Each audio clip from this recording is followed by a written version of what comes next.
Testing 1, 2, 3. Testing 1, 2, 3. Test, test, test, test, test. Test, test, test, test, test.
Hey, I recorded a national radio show last night. Really? Yeah. For? It's called Davis. And what is it about? It's this guy who does these shows about the Davis brothers. He does one every week on like episode 33, and I was his guest. He's on Facebook, and I gave him some ideas for some shows, and then he saw that I got a set list. Chip, you know what you need to do? Come right We back. don't have McQuitty. I think Have what? we don't have Coach McQuitty. Okay. So I Did he think die or we- something? No, he's not coaching us. McQuitty? There was a McQuitty that played basketball at Elwood many years ago. I don't know Coach McQuitty. Yeah, he always yelled decent Huh. on the field. And we all yell decent back. You need to yell decent when you can play. You can't get in trouble. Really? You can't cheer. I can't cheer. IHSA rules. I You wanted can't get people. I wanted the people fire to the come. crowd up. Come on, stomp your feet, the official. I didn't even think about that. Oh yeah. I'll start yelling at them. See, and then, for example, it would be like, all right, we're in a third down situation. Come on, Tiger fans, let's hear that noise. Stomp your feet. And Mickey calls up and goes, Chef, the official said shut that down if they're going to shut you down. Oh, wow. yeah. Wow. Yeah. I never even thought about that. I did, and that's why I like to do it again, Guess I need to get just to some- go off on it These again. are some rules. So they always give you one warning. That's So you right. just do it until they tell you. have to at stop. And, least and one. I had my lawyer here, and he goes, hey, I think you can go one more time, and then stop after that. Okay, so the McGuire family will yell decent. We'll see if we get any Yeah, yell decent replies. real loud. All right, you got it. You see what I did?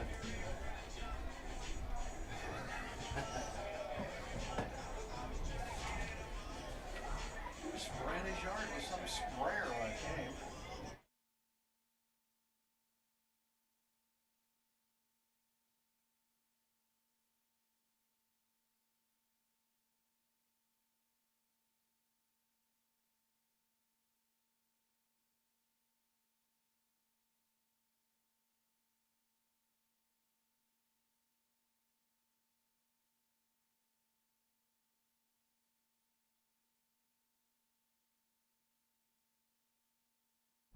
At Indiana Farm Bureau Insurance, we're not just good at insurance. We're good at Emma and Jake's just baby-proof their 2-bedroom bungalow to prepare for baby number 1 insurance. We're good at Madeline and Chance's just gave in and became minivan people to make room for baby number 2 insurance. And we're good at Gabby and Nate's just moved to a house with a bigger backyard to welcome fur baby number 3 insurance. Start with Indiana Farm Bureau Insurance and stop knocking on wood.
try.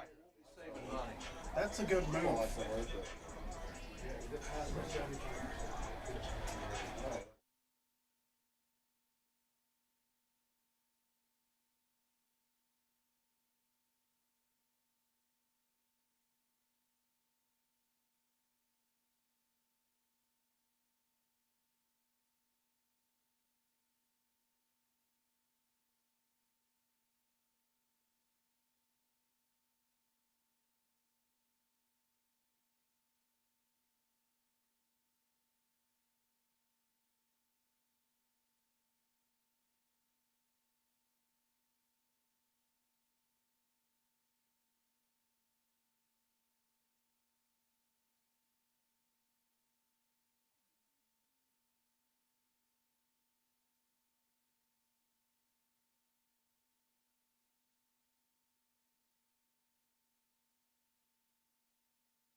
This is Coach McLaughlin. I'm here with head coach Matt Knuckles. Coach Knuckles, upcoming game tonight. But before we get to Alexandria, let's talk a little bit about your summer and how the summer went. It's an exciting time of year. We're rolling into the season right here off game one on the road at Alexandria.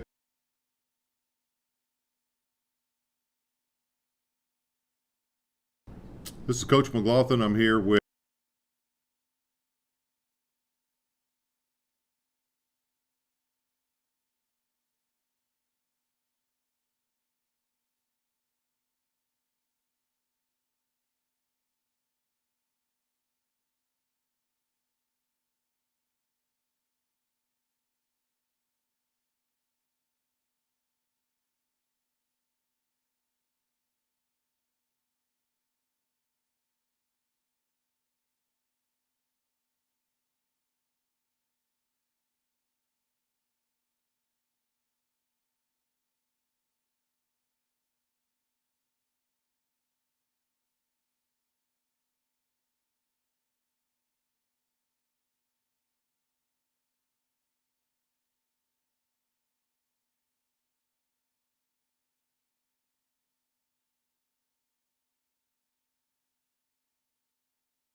Test. Check. Test. Check. Chicky 1, 2. Are you good with that? Yeah, I'm good. Sounds good here. You sound really bad, but So I've got a game under my belt already. all right.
Good evening, Warrior fans, and welcome to Alexandria High School for tonight's opening night in IHSA football. This is the 2023 season. This is the Wes-Del Sports Network. Indiana Farm Bureau I am the Insurance, Soup, we're and not just good alongside at of me insurance. We're good at is the insurance. coach, John McLaughlin. Coach, how's it going for you? It's been a whole season, 365 almost, since we've been together. So how's it been?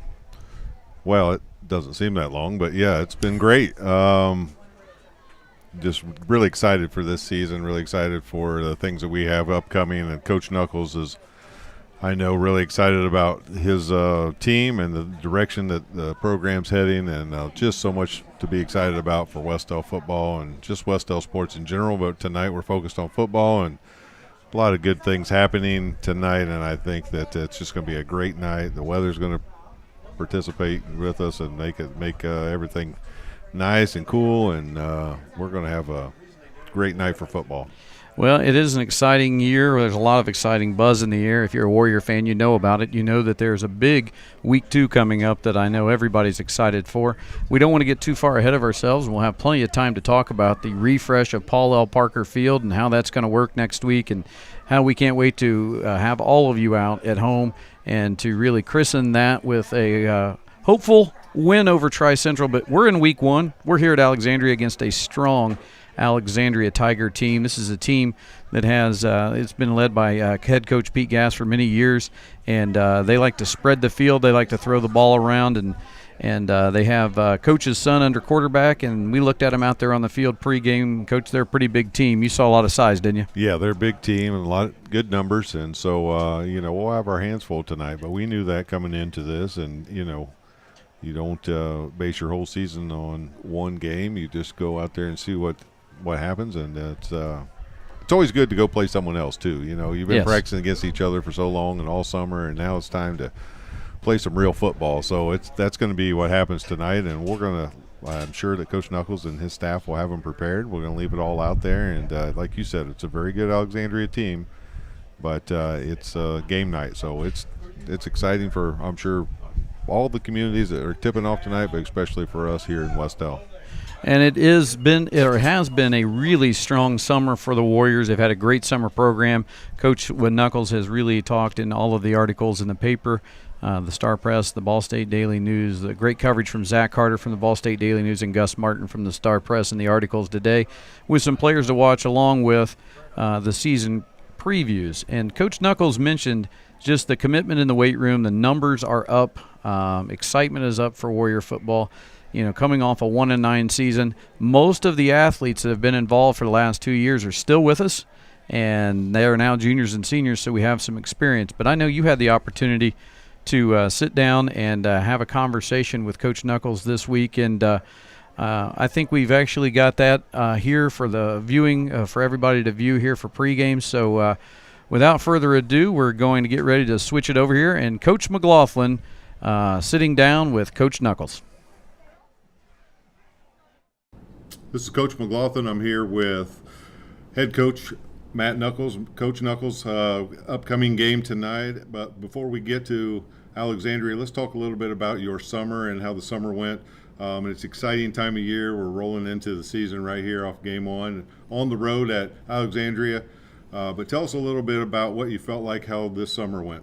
Yeah, summer's been really strong for us. We've had really good attendance. Numbers are up. We're right at 30 kids right now. But bringing back most of the team from last year has really helped get our guys to where we could not start back from square one. And it's been a good summer. We've gotten a lot bigger and stronger, and I think we're ready to roll.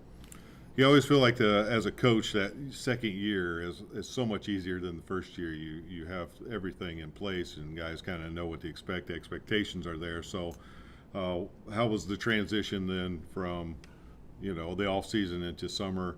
I know you talked about that a little bit, but did you feel like as a coach that was a easier transition this year? Absolutely. Last year we were installing a brand new system from day one. We really started, first week in June this summer, about where we left off last year. So install was a lot quicker. We're able to sharpen up a lot of what we're looking at, and not so much, teaching the basics, but just really getting better and stronger at some of those refined skills. And every year is a different year, but this year, coming into it, we bring back a lot of guys that were on somewhat of a learning curve last year. It always happens when you're a younger player playing against older players. And now those guys have a year of experience under their belt. How much does that go into what you're looking for this season, and maybe how the success that may lend them to some success? Yeah, it's been huge. We brought back most of our O-line, a couple of our backs, our quarterback, receivers, pretty much our entire defense. So it's been really nice to be able to really push them this summer. Our quarterback's been getting us to the right play with some different checks and calls that he can get to, and our O-line's gotten a lot bigger and stronger. So we're really young last year, still pretty young this year, but that extra year of experience is making a big impact. So a couple of the players we may look for, maybe on the offensive side, defensive side, maybe special teams. What are we looking? Some guys or maybe standouts that you felt like had a great summer, or leading in from last year to this year that you're looking for big things from? Yeah, offensively, we bring back Trey Adams at our wing back. He led us in receiving and rushing yards last year, and he's had a good summer. Brock Nauman's back at our fullback. He's our workhorse. He's gotten a lot bigger and stronger, put on about 20 pounds since last season. And then Triton Blevins being back at quarterback, just being able to run the system, get us into the right plays, and he's been looking pretty good.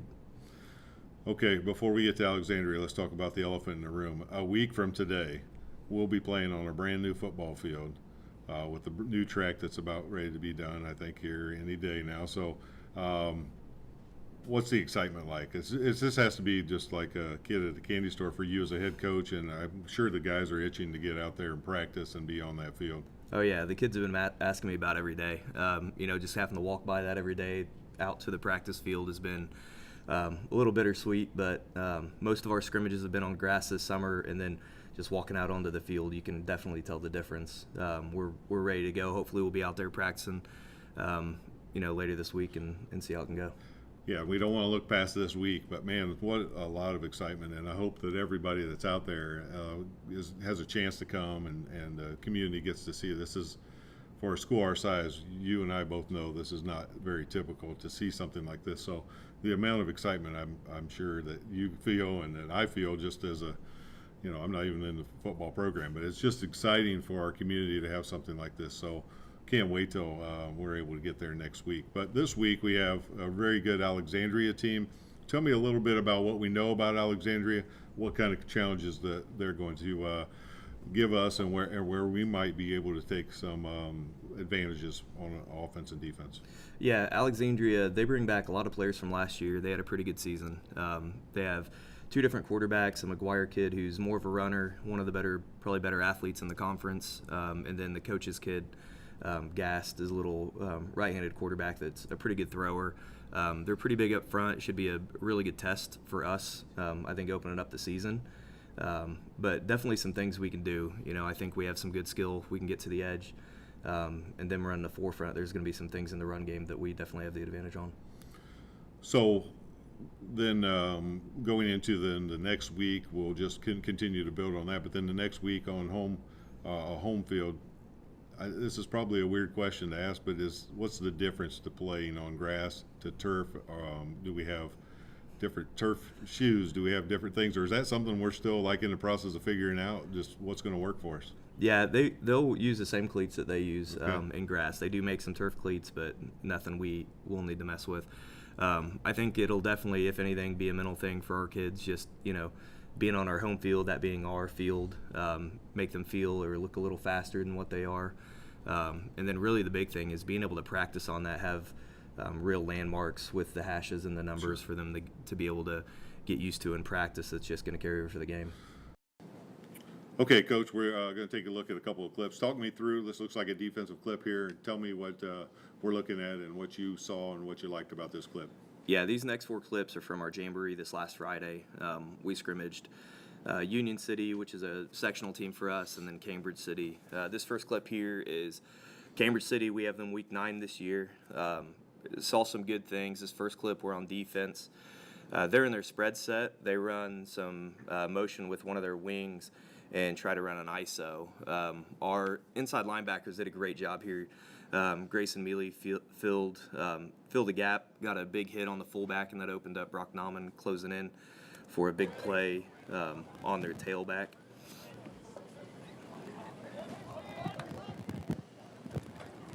So big hit by Grayson, and then Brock got a really nice solo tackle there. We've been really, priding our defense in their pre-snap movement and then getting to the right gaps. So you can see both of our corners here. We're showing some press. They're backing up. And then Mealy's on a hard close, and then Brock there to clean it up. Yeah, it looks like on that clip, Grayson took out the lead blocker, which allows Brock to come in and make the cleanup, like you said, clean up and make the tackle here. Okay, now we're going to switch over to some offensive clips. Talk me through what you like about these clips here, Coach. So this is still our first session. This is Cambridge City. We're down near the goal line at about the 15. We're in a little doubles twin set. And this is just a pretty basic rocket toss to Trey Adams. This ended up being a 15-yard touchdown. We got some guys out pulling a good lead blocker with Brock, and then just got to a lot of really nice blocks. Trey set his guys up, and then just hammered it in. Looked like a nice strong run there. And then again on offense here, talk me through this and what we're looking at and what we're looking for. Yeah, this is something we definitely didn't get a lot of last year. This is going to be a connection from Triton Blevins, our quarterback, to Abdullamir, our receiver. This is his first year out of football. He's caught quite a few of these over the summer in our different scrimmages. So this one we really liked. We actually called this play on the first snap of the scrimmage, and Triton checked out of it because they saw something, and we came back to him and told him, next time we run that, we want to see if we can actually get over top, because Dooley is capped here by that corner. But a pretty nice quick fade. We had a really good pocket up front by our guys, and Dooley just burned him, made a great catch, and a good throw by Triton. And then the final clip here, Coach. Yeah, this last clip, we've prided ourselves kind of all year and even last year just of being the more physical team. This is a pretty simple B-gap play to our fullback, just a little belly play to the left. We're at about the 8-yard line. Our O-line blocks it up well. Our wing gets right to a linebacker, and then Brock runs over a safety to punch it into the end zone here.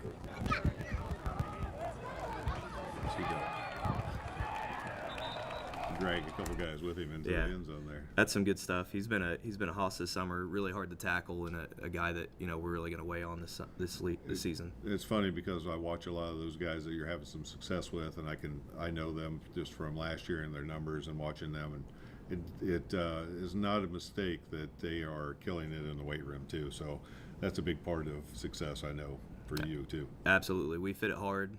We had about half our team, 85% in the weight room attendance this summer, and it's definitely showing. Well, Coach, we wish you the best of luck against Alexandria tonight. Go out and get us a nice victory, and we know that it's a long season, it's a process, and we want to be playing our best football at the end of the year, but let's get off to a great start this week against Alexandria, and then everybody needs to come to the home game. Listen, I'd be happy if everybody went back and watched us after the game and was there live. So let's fill it up at that first home game next week, and just get off this season to a great start. So good luck this year, Coach, and let's start off tonight with a good win. Absolutely. Appreciate it. And that was a fantastic interview by Coach, sitting down with our Warrior varsity head coach, Matt Knuckles. Always good to have that relationship. You had a little bit of background there. So first of all, I hate to give you credit. Great job there in doing the interview. But, having Matt as a student, having him as a player, now being able to see him as a teacher, then administrator, now as a coach, has to feel good for you. And then being able just to sit down and talk with him and see one of your own having success. So that has to feel good. Yeah, really proud of Coach Knuckles. I've known him since he was an 8th grader, and I coached him all the way through high school and basketball. And, so proud of him, and watch him now become a head coach and a dad and all those great things, and I'm just proud of him. And he does things the right way. It was one of the things we talked about on the way over here, is that Coach Knuckles loves the grind. He loves building a program. He helped me do that in basketball. We started, low at the bottom kind of, and built it all the way up to a, we felt like was a good, respectable program that played hard all the time. And you'll see the same thing happen in football. He's down there working with those youth kids, and he's down there, giving it everything he has. So, yeah, we're really proud of him, and we're excited for him for tonight. And I just, wish the best for this season. And there's going to be so much excitement surrounding this season. And, we're about ready to kick off here to start this season. We got the coin flip here, Coach. And, we'll see how this turns out for us. But, on behalf of you and I want to say a thank you before we start, so I don't forget, to executive producer, Mr. Romine, that he does so much of these. It helps me with these interviews. I just sit down and it's all ready to go, and we get the interviews going. And we're going to try to do some more of that stuff. You'll see a halftime interview and all kinds of good stuff. So it's a lot of fun, and we're going to try to add that element to all of our games. So and a big part of that goes to executive producer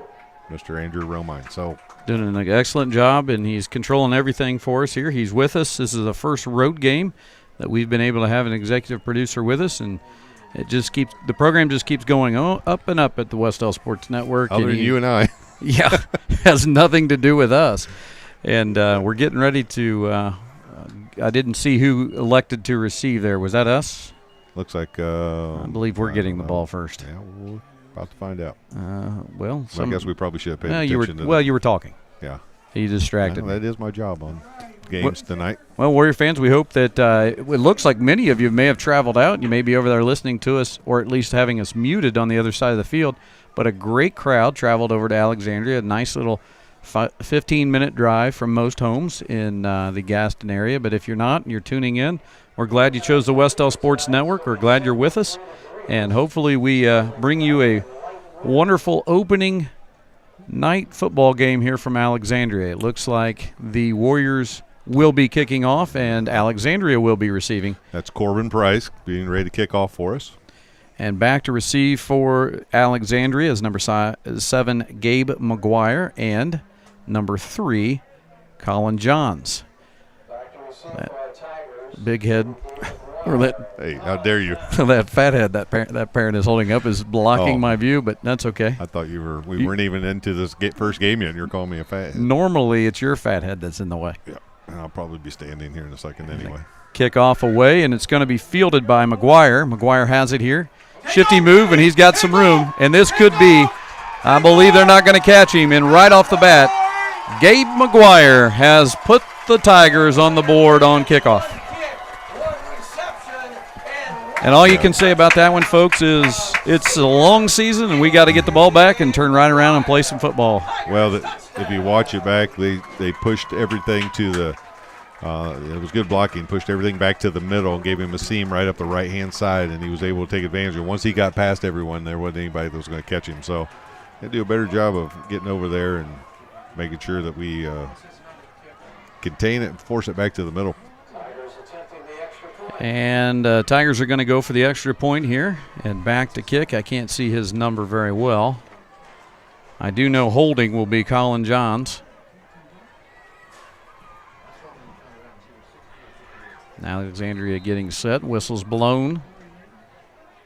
And here's the long snap. Kick is up. Down. That's 58 there. And 58 is good. That's number 58, and he is Corey Layton. He's a senior. And it's 7-0 just like that with 11:45 to go. And the Warriors will now receive the kick and have a chance for their first offensive play. Exciting for the Tigers, I'm sure. It's one of those where you just say, hey, next play, move on for the Warriors. That's a tough one. It's the beginning of the year has always got jitters, you got nerves, you got new guys in new positions, especially on special teams because you're putting a lot of your younger guys out there. And that's one where when you haven't really lined up against it week in and week out at practice, it's a hard one to start off with. So always a challenge in high school football is special teams too. Right. Because of the fact that you don't always give it the same amount of time you give a lot of other things. And Gabe McGuire just got to the outside, got a couple of great blocks there, and he's too quick to catch. Well, what I was going to throw in there also is that when you don't have a lot of numbers like we do, you're going to play some guys that don't play a lot of football on they're young. The regular night. And they're so learning. What I'm saying is some inexperience out there, and they just found out how fast high school football is. Right. And back for us, it looks like it's going to be number 3. I don't know. Abdul-Amir, and I think it might be Triton Blevins maybe. Or that's Trey. That's Trey Adams. He fumbled that one. Now he's going to try to get around, and he's caught up and knocked down right about the 20-yard line. So shaking off a little bit of rust here to get going, and let's see if the Warriors can move it. I believe, Coach, we're going to see a steady run game most of the game. We can mix in some throwing this year. Right. Abdul-Amir is a nice little feature there that we have that can get out there and get behind some people for some big plays. So I think if they try to stuff the box, there's a chance we can go deep. Triton's definitely got the arm. Well, you're going to have to, just like any other time, you're going to need to give that quarterback some time to throw. And if that's the case, then we do have a few guys with some speed on the outside. Blevins under center. Adams was in motion. It's off to Nauman. Nauman is stopped with maybe minimal gain there. It's an experienced Alexandria team. One that we talked about is pretty talented. Yes. Probably right now on paper, best team on our schedule is going to be this week 1 matchup. Yeah, you would think so, and we'll see how it plays out, but it sure looks that way. Looking at Brock right there, able to get back to the line of scrimmage, and we're going to have to win the battle up front. We're not real big up there as compared to Alexandria tonight. Now, I think for the most part, most nights will be okay, but those guys you can tell they've got some beef up front. Blevins under center here. Second play for offense for the Warriors. Pitched it out. Nope. It is down, and I believe a fumble. And it's recovered by Alexandria. I didn't see exactly what happened on the play, but it was not Nauman. It was a fake to Nauman. And I'm going to assume that was Trey Adams, maybe the ball carrier, and I think it was just a handoff between Blevins and Adams that maybe got loose. Yeah, it didn't look like there was a clean handoff there. And, again, when you're playing a good team, you got to do all the little things right. You can't give them a short field. You can't give them a turnover. So we're going to have to dig in a little bit here with the short field. Alexandria 2A school in the Central Indiana Conference. The CIC is a known strong football conference, and they're predicted to do pretty well this year. They'll be going up against some good teams like Oak Hill, Eastbrook, and Mississinawa. Some larger schools for sure. McGuire to the outside again, and that is a touchdown. Second touchdown for McGuire on a screen pass. And the Tigers are quickly out to a 13-0 lead in the first 2 minutes of play here at Alexandria. Well, you obviously see where they want to go this year with the ball. They're going to go to McGuire. And he is, the big thing about that, he's a senior. Right. And you look through that lineup, there's a lot of number 12s on there. There's a ton of experience under the grade, so there's a lot of seniors. And that one is up, and it is good again, and it's a 14-0 lead. And the Warriors now just have to try to shake it off again and just continue to grind it out. So quick little action there. And while we've got some time, let's just talk about this past week. We started just about the entire fall season. A couple things that if you haven't been watching the Warriors in the news, on the social media, you may not know. But to start with, last Saturday was a big day for our girls golf team. They finished 4th as a team in the county, which was a great showing. They only have 4 girls on the golf program this year, so those numbers will soon be going up, I'm sure. But the big story was not only the 4th place finish, but it was also that Jane Armington, the freshman for the Warriors, was the first that we know of, and Mr. Denny says in history, the first girls golfer to be county champion, and she shot a 76. And then we moved on through the week and had 2 strong showings by our volleyball team against MEC opponents Daleville and Blue River. And I believe even cross country got started this week. And so I think everything's really literally kicked off as of tonight. So here's the Warriors getting kickoff. No pun intended. No punt intended. Okay. And that one clean, and I believe it's Trey Adams with it, looking for a block, and he's wrapped up. A little better return there. He's past the 30. Across the 30-yard line, probably to the 33. I always like to see the guys, when they get the ball in the back, off a kickoff or a punt, to go north and south when they're running. You get a lot more done. Just put your head down, find the seam, and try to get somewhere as quick as you can.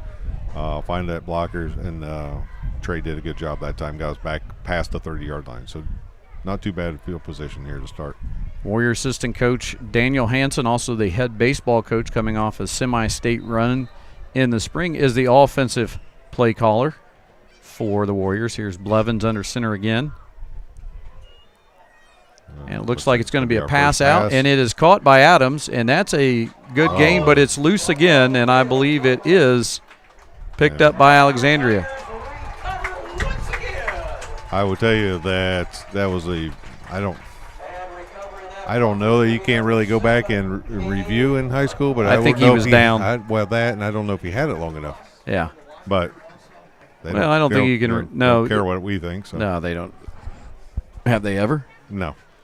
Listen, still paying off some fines from last year's basketball season. So 10:28 to go here, and it's back into the Tigers' hands again. We've talked about the seniors on the team, and there is just a slew of them for the Alexandria Tigers. And so far, Gabe McGuire's got 2 touchdowns, and Brady Gass has thrown one of them. And here they give it off to runner. He's running strong there. That's number 23. They said he's a good, strong runner. That is Carson Kuno. I'm probably not pronouncing that correct, but you're looking at a 6'1", 205-pound running back, and guess what? He's a senior.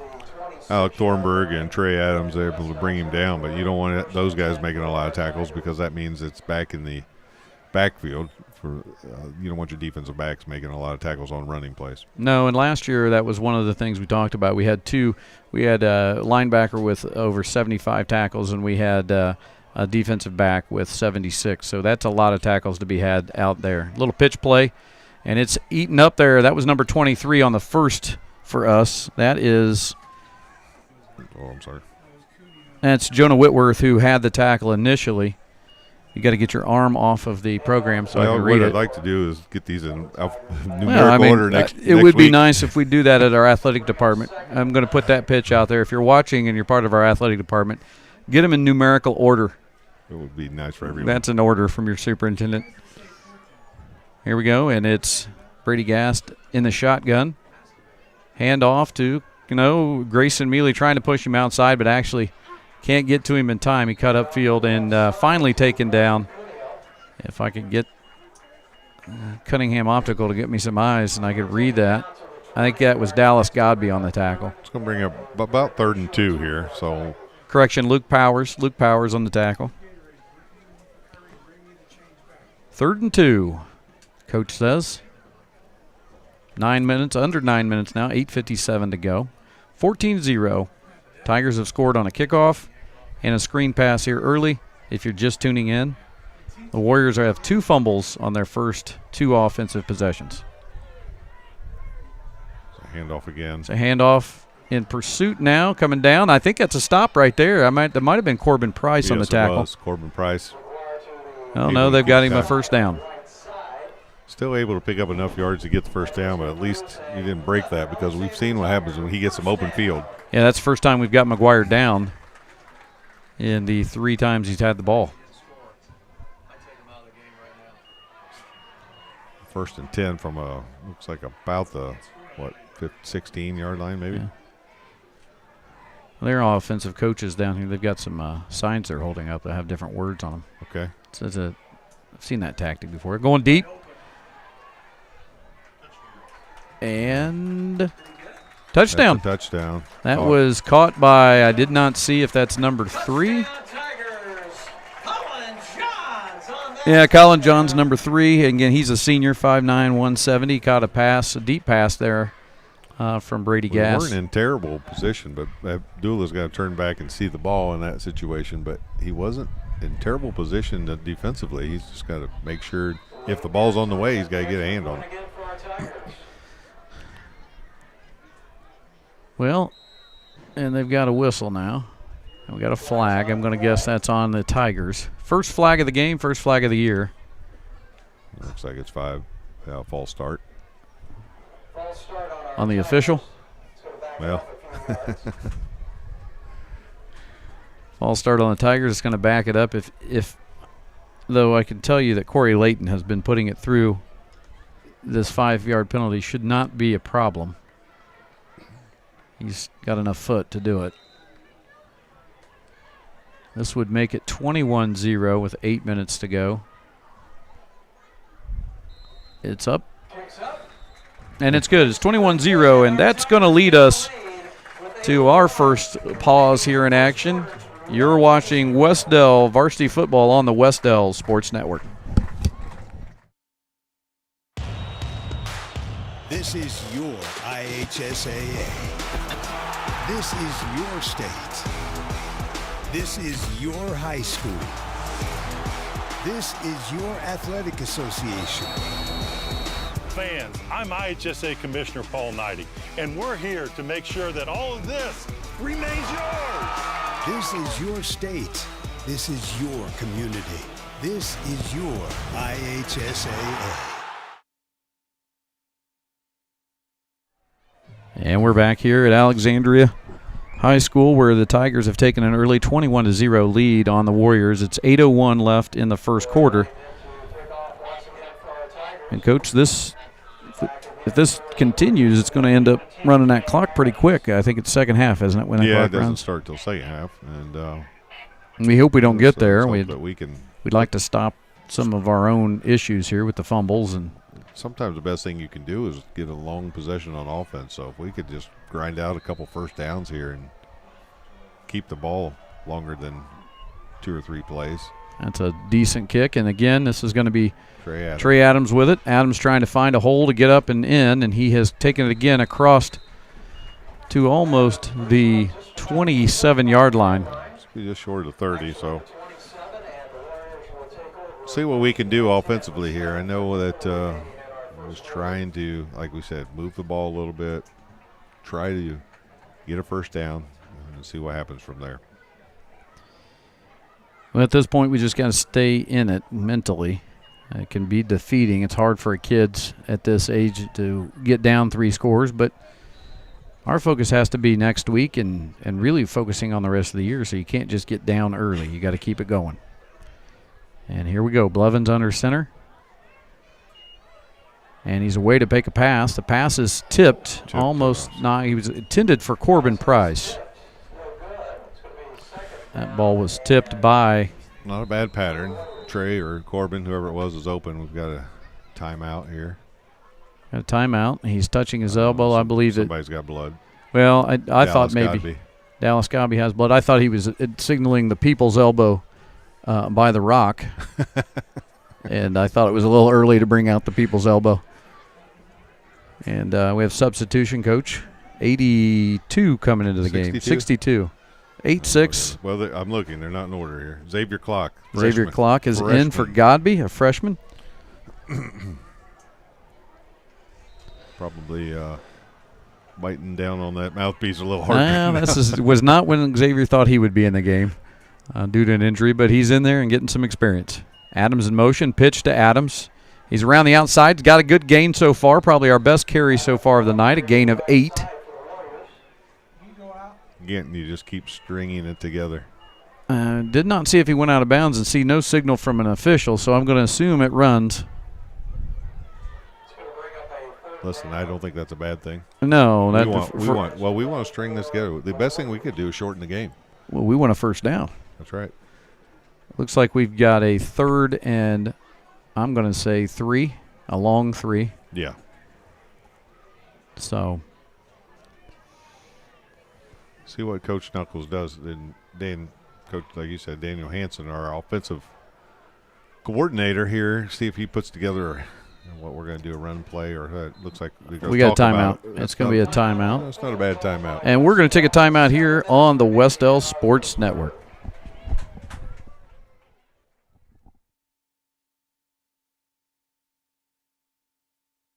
Hey, Indiana.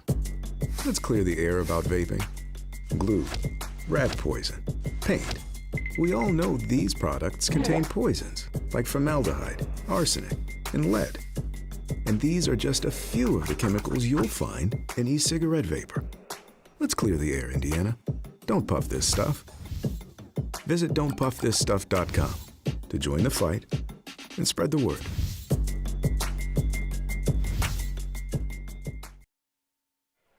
Welcome back here to Alexandria High School on the Wes-Del Sports Network. You're listening to The Soup and Coach, bringing you all of your varsity football action this season. We only have 3 more road games after this, Coach. We are, I believe we talked about it earlier, the only time we're going to be on the road this year is Monroe Central, Southern Wells, and in the last game of the week or season, Cambridge City Lincoln. Yeah. The rest of them are all going to be at Paul L. Parker Field with the new refresh. I really think people are going to be excited when they get out there and they take a look at that field. I think refresh is a little bit of an understatement, but yes, it's going to be very nice. I think it's I've been out there several times. I went out one night at about 8 o'clock and just watched them work, and I was the only person in the stands before school started and just enjoyed it. It is, and they've done a nice job. We want to thank PCC Sports, Bine and Track Surfacing, and then, of course, Field Turf for the work. Hand off to Brock Nauman. He was met right back at the line, maybe a half a yard. Let's see what we do here. I would assume we'll kick. You know what that tells me, that play tells me? Well, we'll see. I was thinking that I'm all ears. Well, that play made me think we're going to go for it on 4th down. Well, because if you're willing to run it right there, then you're probably thinking that you have 2 downs to try to get a 1st down. And it looks like I think we're wrong. We're kicking. Kicking this year, I believe, is Corbin Price. Yeah, and I think he probably would have gone for it if we had picked up maybe another yard there. And Price has it. Kicks away. It's a decent kick. Nice kick. See if that's end over end. Oh, good bounce. Excellent bounce. The Warriors now need to handle Gabe McGuire. And he's down the sideline. And he is gone again. Gabe McGuire. Is there a flag anyway? There's a flag. There's a flag. Yeah, there's a flag. I believe it was a block in the back here. That one's coming back. Yep. Stand up a little bit if that's all right with everybody. Well, you can do that. But the last block, I believe, was an illegal block, but that just may be me. On this side? Yes. On our side, yes. It was. But I think it looks like they got one all the way on the other side of the field. So. And we had 2 Warriors that were in pursuit that were waving. They wanted a flag on that last block. And it's tough on that kid. He's got a job to do, but I just think he got him at an angle where it was illegal, but I don't think that's the one they called. No, they got one all the way on their side. And if you're Alexandria, you hate that because that's way on the other side that had nothing to do with the play. Had nothing to do with the play all the way on that side of the field. I've said that every year. They always catch the ones that have nothing to do with anything. Yeah. So the Warriors this one should be coming back. It should not count. Gabe McGuire, though, we want to find a way to keep him from the outside. Yeah. He has gotten out there twice, once on a screen pass and once on kickoff. I know what we've proven, that we can't catch him when he's ahead of us. No, did they count it? Oh, maybe it's on us. And I think Tiger fans, once again, it's another Alexandria. I guess it was on us. Let's see. Here's what they're going to call. What'd they call a hold? They wasted all that time to make that call. They wasted all that time in that football game to make that call. Said illegal block in the back, but they pointed towards Alexandria. The signal was an illegal block in the back, then pointed to Alexandria, so he got that wrong. He wasted half of our night. I could be at the Curve eating dinner, and he had to wait all that time to make that dumb call. Yeah. That makes it, 27? It's 28-0. 28, yeah, there's their point. Sorry. 28-0 with 5:56 to go. So why did they have to talk to Knuckles? I'm confused because I just think they must have pointed the wrong way. Because why in the world Coach Knuckles would decline that? Let them have the touchdown. I have no idea. So if I just don't understand the whole process. If the penalty's on us, wouldn't you be talking to Pete Gass instead of Matt Knuckles? That's what I'm saying. I mean, why did they talk to our coach if the penalty's on us? Remember, this is their first game also.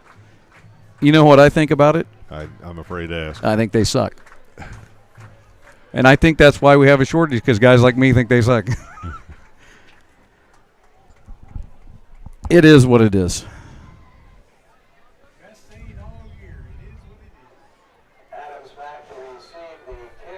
Trey Adams is back, and Abdullamir are back, and Leighton will kick off for the Tigers. Well, you know what? All that proved is we just left off where we stopped last year with me complaining about officials. I keep waiting for the IHSA to send me a letter and me to actually care. That one's off. That's going to be Abdullamir with the ball. Abdullamir looking for a block to the outside. Strung out a little bit. And he out is of bounds at about, looks like the 27. Yeah, 27-yard line, it looks like it is. You've got a better angle standing up there. Yeah. Are you standing up because you're sore? Or are you standing up? No comment. You're standing up because? Yeah, I'll say no comment. I have seen you in the weight room every day since we started the year. Yeah. I've been proud of you, but I have a feeling you were locking up, sitting down. It's not been easy these last couple of days to just put my socks on, let alone sit here for too long. So we'll just leave it at that. We're glad you grind it out and come into work every day. All right, Warriors with it again. They're going to start, I believe, on the 27-yard line. See if we can string something, a little bit of a positive run here. Try to get a first down or two on this possession. Maybe even move the ball across midfield.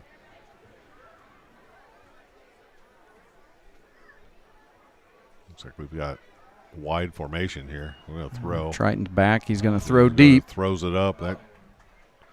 That was intended for Corbin Price.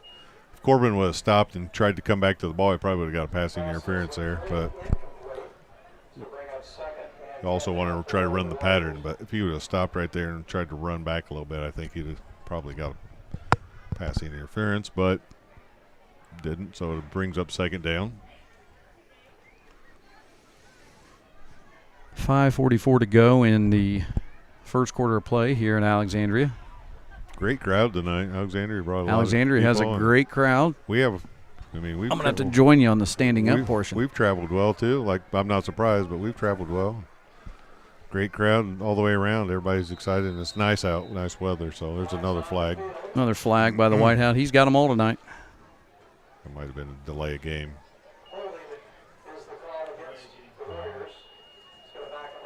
Delay game on us. We didn't get that one off in time.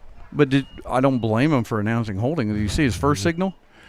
It was terrible. He's working on it. I think this might be his first white hat game. You think this? I think this might be his first game above 6th grade.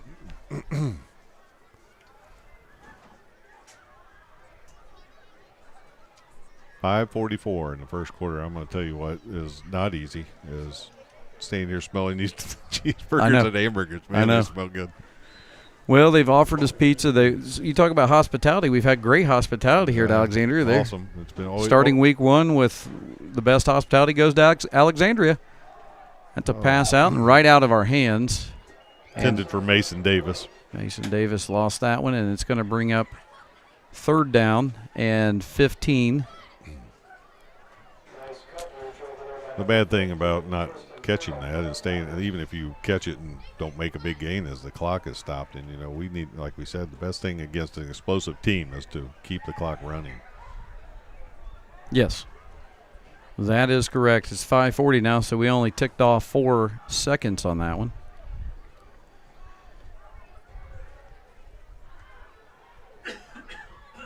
Here's Blevins under center, assuming there'll be another pass play, and immediately they're on him. But a nice little screen. He's got some screen action, got some room. There goes Adams, almost down. He picks up about 14 yards on that pass, and it's going to bring up a tough decision here on fourth down.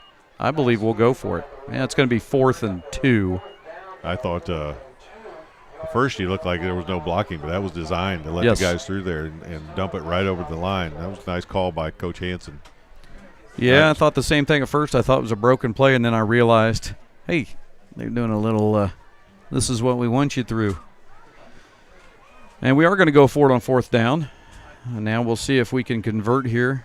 They're going to pack the box here on defense. Adams in motion. I think we're trying to bark and get them to jump here. Call a timeout, yep. And let's see if we talk about it and see what we want to do. So we're going to stay with you here through the timeout and talk a little bit. Coach, let's talk volleyball. You have a daughter, Rachel McLaughlin, who's a senior, and I know the team's been playing well. Good expectations there. Tell us a little bit about this week and what you saw. Well, I believe the girls are ranked number 7 in 2A right now, and so they've shown themselves to be worthy of that ranking so far in the first 2 wins. A 3-0 win at Daleville, which is always nice, on the road at Daleville, and then come home to a 3-0 victory and another MEC opponent, Blue River.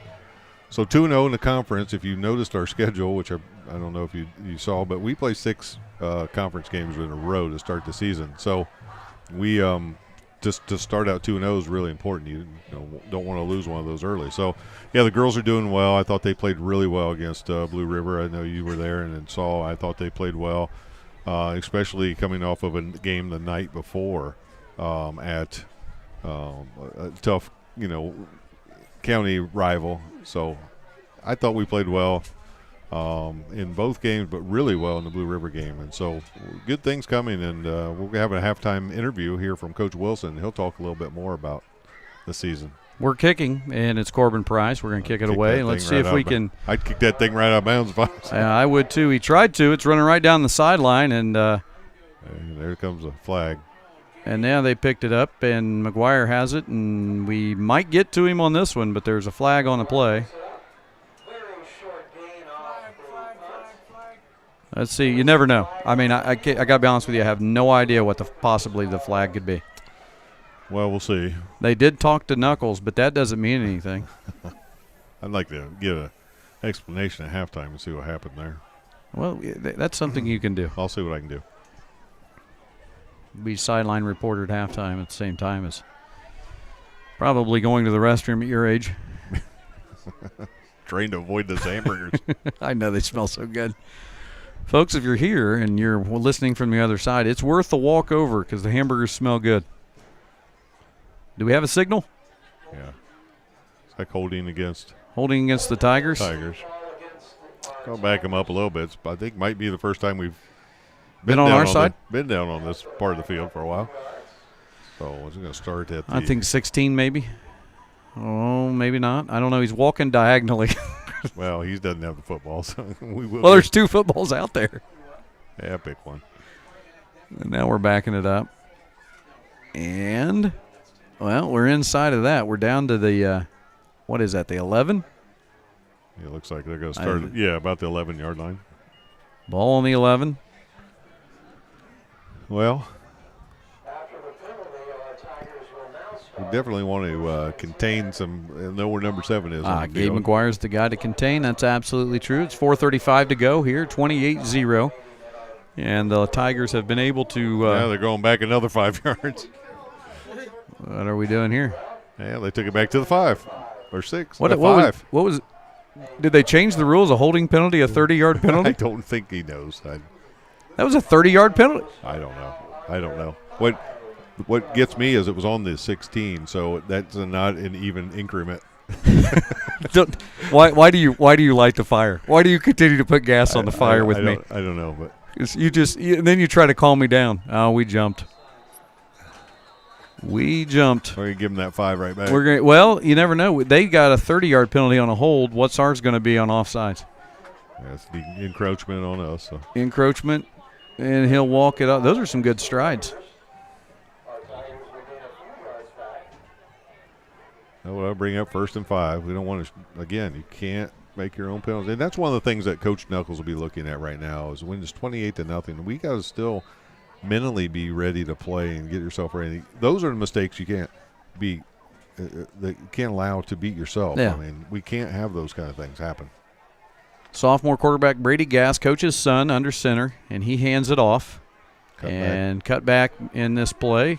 And hung on to there and finally finished off by several Warriors, but that's going to be good enough for a first down. That was number 23. Carson Cuno. I don't know. How do you say that? Cuno? I don't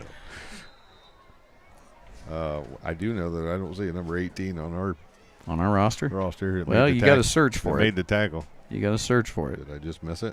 No. I see an 81. I see a 13, Trey Adams. That's not There's him. a pitch again, same runner. And there's a flag. It was thrown on the other side. I'm going to assume that's going to be on the Tigers. Yeah, they got a hold on the Tigers again. This could be a 10-yard or 31-yard penalty. We'll see. I don't know. I mean, it depends on who steps it off, I think. I think they've each got a pedometer on. They're trying to get their steps in. And there's 1, 2, 3. They're going to step it off together now. 2 guys are going to do it. Yeah.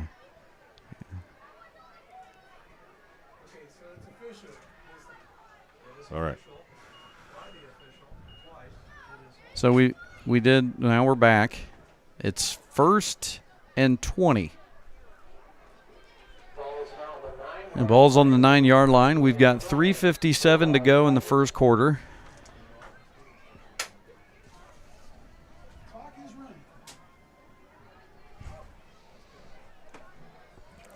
And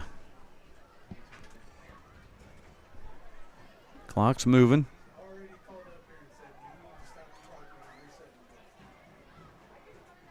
Brady Gass out of the shotgun. He's going to drop back. He's being pursued by a couple of Warriors. Roll out, throws deep, and caught. And they are going to say it is a catch.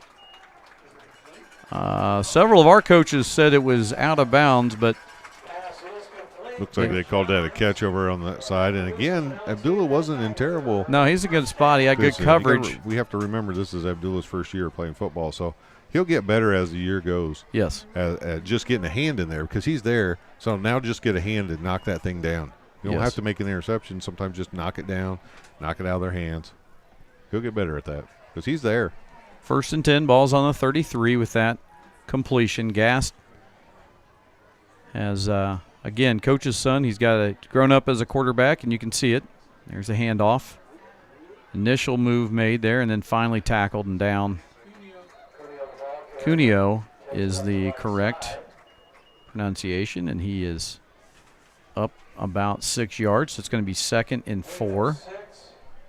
Ball ought to be on the 39, maybe just at the 39-yard line. Luke Powers is the first one to make the hit there. Still in the first quarter. Well, when you're playing a passing team, it could be a long night because between incomplete passes, but they've had a lot of completed passes. The clock doesn't always run like it would if you're going the ground game. Gass now fakes the handoff, and it's out to McGuire. McGuire looking for a block. Probably could have been a hold there. Yeah, that was probably okay, but you got to get off that block. So Corbin Price had to get off of that. Got to get off that block and get there. That's a first down for the Tigers. They've moved the ball well.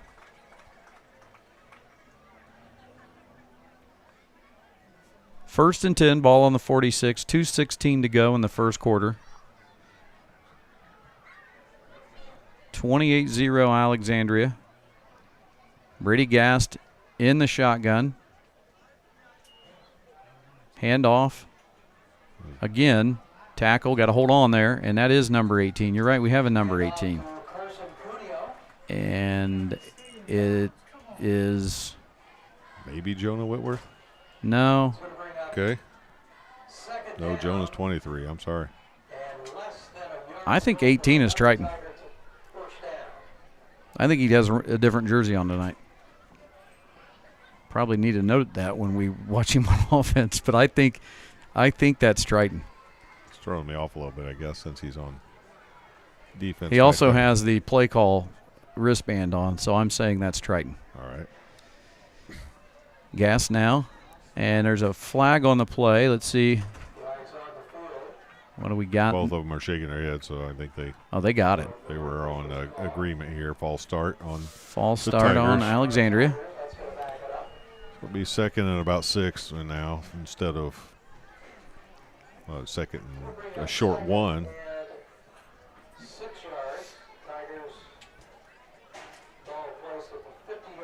Coach Richards over there calling in the plays defensively. 2nd and 6, here we go. Brady Gass back, drops back to throw, gets one away, got open coverage there. And a couple of missed tackles, and Gabe McGuire might be taking another one to the house, and he is. That is 3rd touchdown for Gabe McGuire, 1 on the kickoff and 2 receiving. Actually, I think that might be his 4th. It is his 4th. Well, I can tell you this, when stats come out on Monday and we want to know who's leading the state in touchdowns, it'll be Gabe McGuire. You might look right here in Alexandria because he might be leading the state unless somebody else has a. He may be pushing. He may be pushing a school record with 4 touchdowns in the first quarter. In the quarter, and I thought you were saying a game, but he's got 3 quarters left, so we'll see what happens. 1:56, Leighton out to kick. And it is good, and it is now 35-0 with 1:56 to go. We will take a short break here on the Wes-Del Sports Network. Some see a student athlete working hard in the weight room. We see a future leader learning there are no shortcuts to success. Some see a start to a swim meet. We see the starting blocks for life. Proud to keep education in front of athletics since 1903.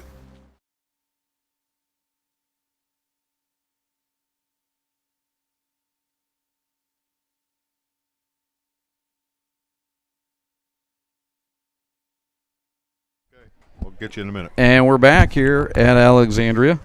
Coach McLaughlin trying to chat it up here in the booth, and I had to get him back on the air. Listen, you're a man of the people. Man of the people.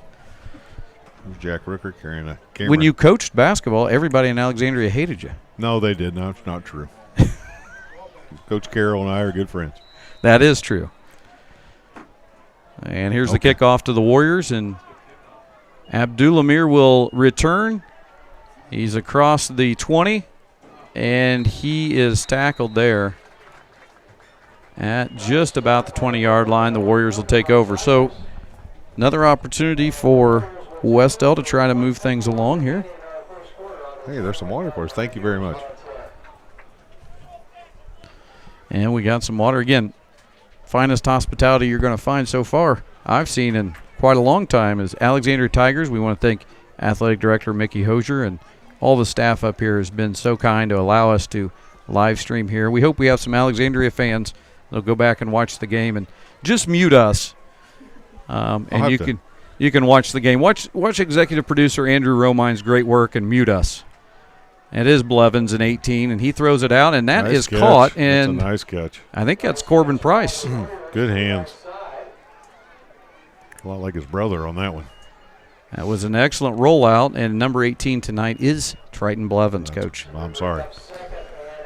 I'm sorry that he's wearing 18. I'm just sorry that I didn't make note of that earlier. I'm sorry. I apologize for everything you do.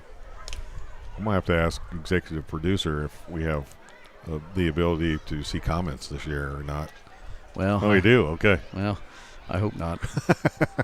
Comments from assistant commissioners at the IHSA? No, well, we're going to clean it up a little bit. Yeah, I'll get used to things. I'll get used to the bad officiating. Triton Blevins now. We got a couple of guys or one guy in motion here, trying to get him set again. Blevins has it, and he's going to roll out, try to get forward, and he's close to maybe a yard there on second down. It should be 3rd and 1 here. It would be nice if we could convert. We picked up about 1 on that. We have, I believe, due to their size on the line, which is evident, even should be on your screen, we have not been as effective on the ground, and we haven't gone back to try it as much. Well, and that trap play is going to work a lot for us, that pulling guard, and we're going to get that play a lot this year, but it may not be tonight. Not tonight, judging by the size of the line. We will get that against. We'll get it against some of our other opponents. And we knew that coming into this game. Alexandria is going to be very good this year. There's Blevins, and he might have got it. I think he got a first down. So they're stopping it, so he thinks. I tell you what, he put his head in there, and he took a hit, but I think he got it. Yeah, it looks like he did. And that'll be the Warriors' first down of the quarter with 55 seconds to go, and see if we can string together a little bit of an offensive run here in the end of this quarter, into the second quarter.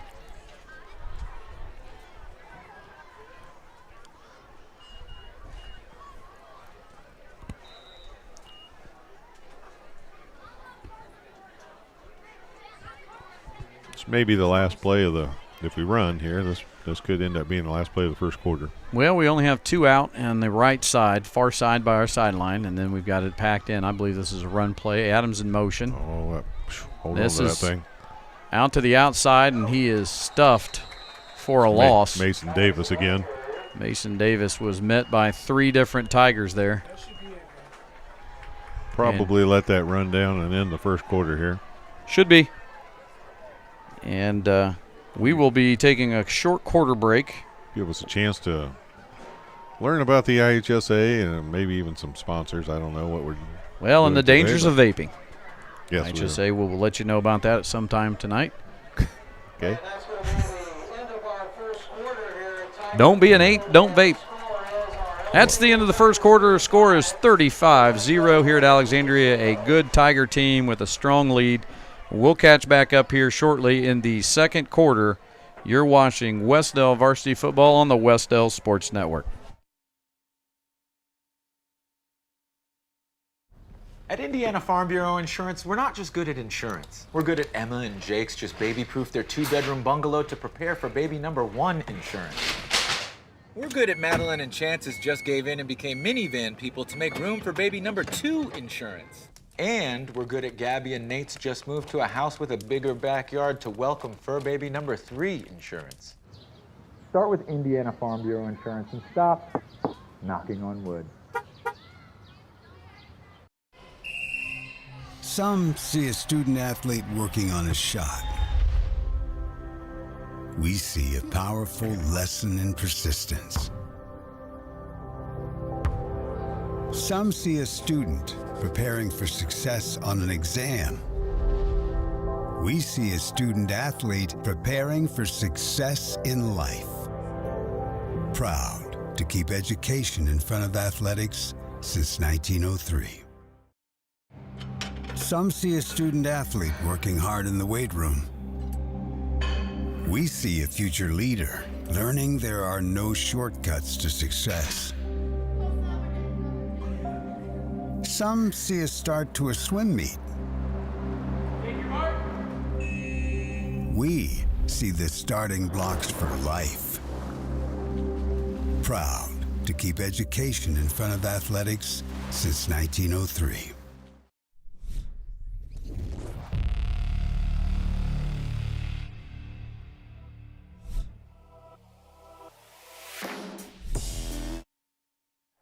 And we had to cut that ad off. It was our own ad, and that's okay. We'll get it back in here. We'll get back to it. Start of the second quarter. Levin's back to pass. He throws it deep, and intended for Abdullah. Had 2 guys on him. Kind of ran into a guy. He did, and again, that's one of those he'll learn as the year goes on. To get that call, you got to sell that call a little bit. You can run into the guy, come back, make him run through you. So it's going to bring up third down and about 13. We have some people watching. We do. Yeah. Bus driver Julie Swartz always watching. Okay. While she's here on site. Dorothy Marvel. Hey, Ed Giesman at the campground. Yeah. Ed, hope you're having something good to eat tonight. Yeah, Let us know in the chat what you've got. I think he said he was making some homemade stew. Okay. Well, we'll stew on that for a little bit. And Mr. Producer's wife is in there. She says hello. Third down. Levin's on third down, rolling out. He's looking for Price, who reaches for it, just thrown outside of his hands and out of bounds right in front of the Alexandria bench. And that will be bringing up 4th and 13, and I would assume we'll bring on the kicking team, which has not been the best, not the kicking team. It's not been that. It's not been the best because of Gabe McGuire, who. Yeah, the coverage has not been great. You know, I wouldn't even on a moped. I don't think I could have caught Gabe McGuire in high school. No. Not on the moped I had. I think the last time he kicked it out of bounds, tried to kick it out of bounds, and it just rolled down the sideline. Well, this one's going to be fielded by McGuire again. And we gotta get there. We got to get there. And nice tackle made there by number 52. That's Luke Powers. That's Malachi Dubois. Well, for the first time, we were able to force him back inside where you at least have some help. That's true. So we forced him back in, and I believe on the outside there, that was a good pursuit. You got to stay in your lane was a big thing. Yeah. And we looked a little better on that play.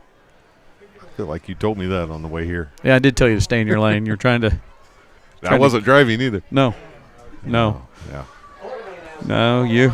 Somehow you get my wife going. She starts yelling at me. Well, it doesn't take much. No, it doesn't. I think I take care of that myself. Yeah, you get yourself in enough trouble. I don't need to. What's the flag? There was a flag. We're going to see. It looks like against Alexandria. And I didn't see the call. I don't know if we've had a signal yet. There's a. Well, I won't go there. Don't start it. No, I'm not going to get you going because it's a hold. That was a New Year's resolution you made, I think, wasn't it? What, that I wasn't going to complain about the officials? Yeah. No. Oh, okay. No. No. That 10-yard penalty, so I'm guessing illegal block in the back. You know how I'll get paid back is I'll become an official. Yeah. And then everyone can yell at me. And these guys will be, they can line them all up that I ever got complained about. Yeah, that's right. They can throw stuff at me. I don't care.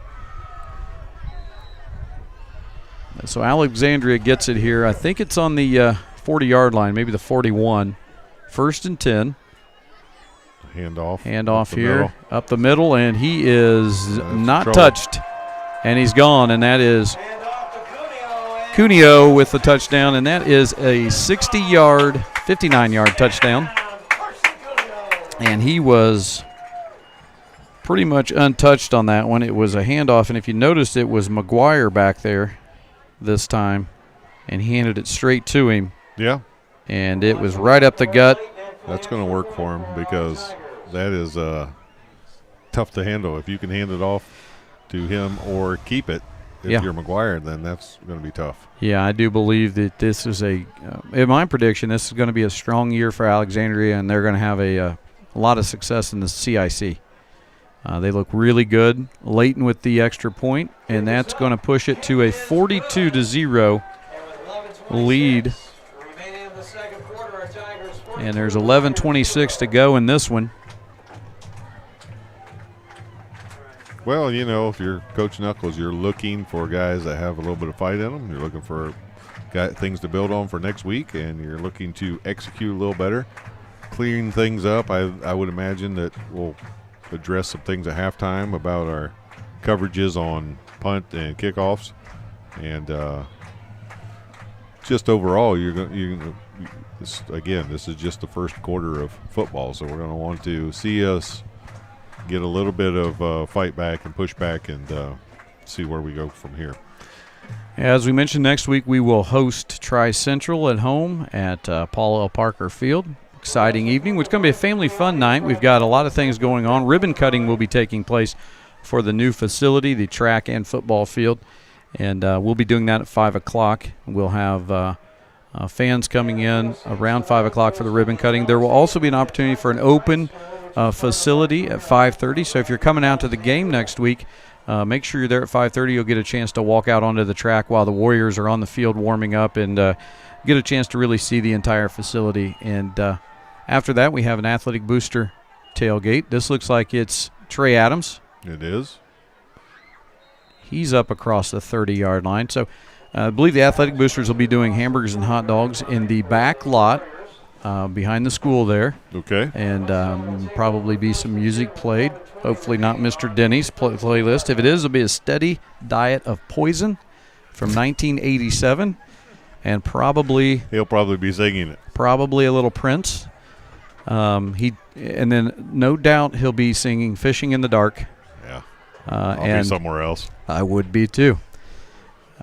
But the tailgate will be out back, and then that'll be after we have the open facility. We'll have fans leave, come back in, get their tickets, and then we'll be kicking things off. We have nearly 200 faculty and staff and family signed up to come in for the VIP faculty night too.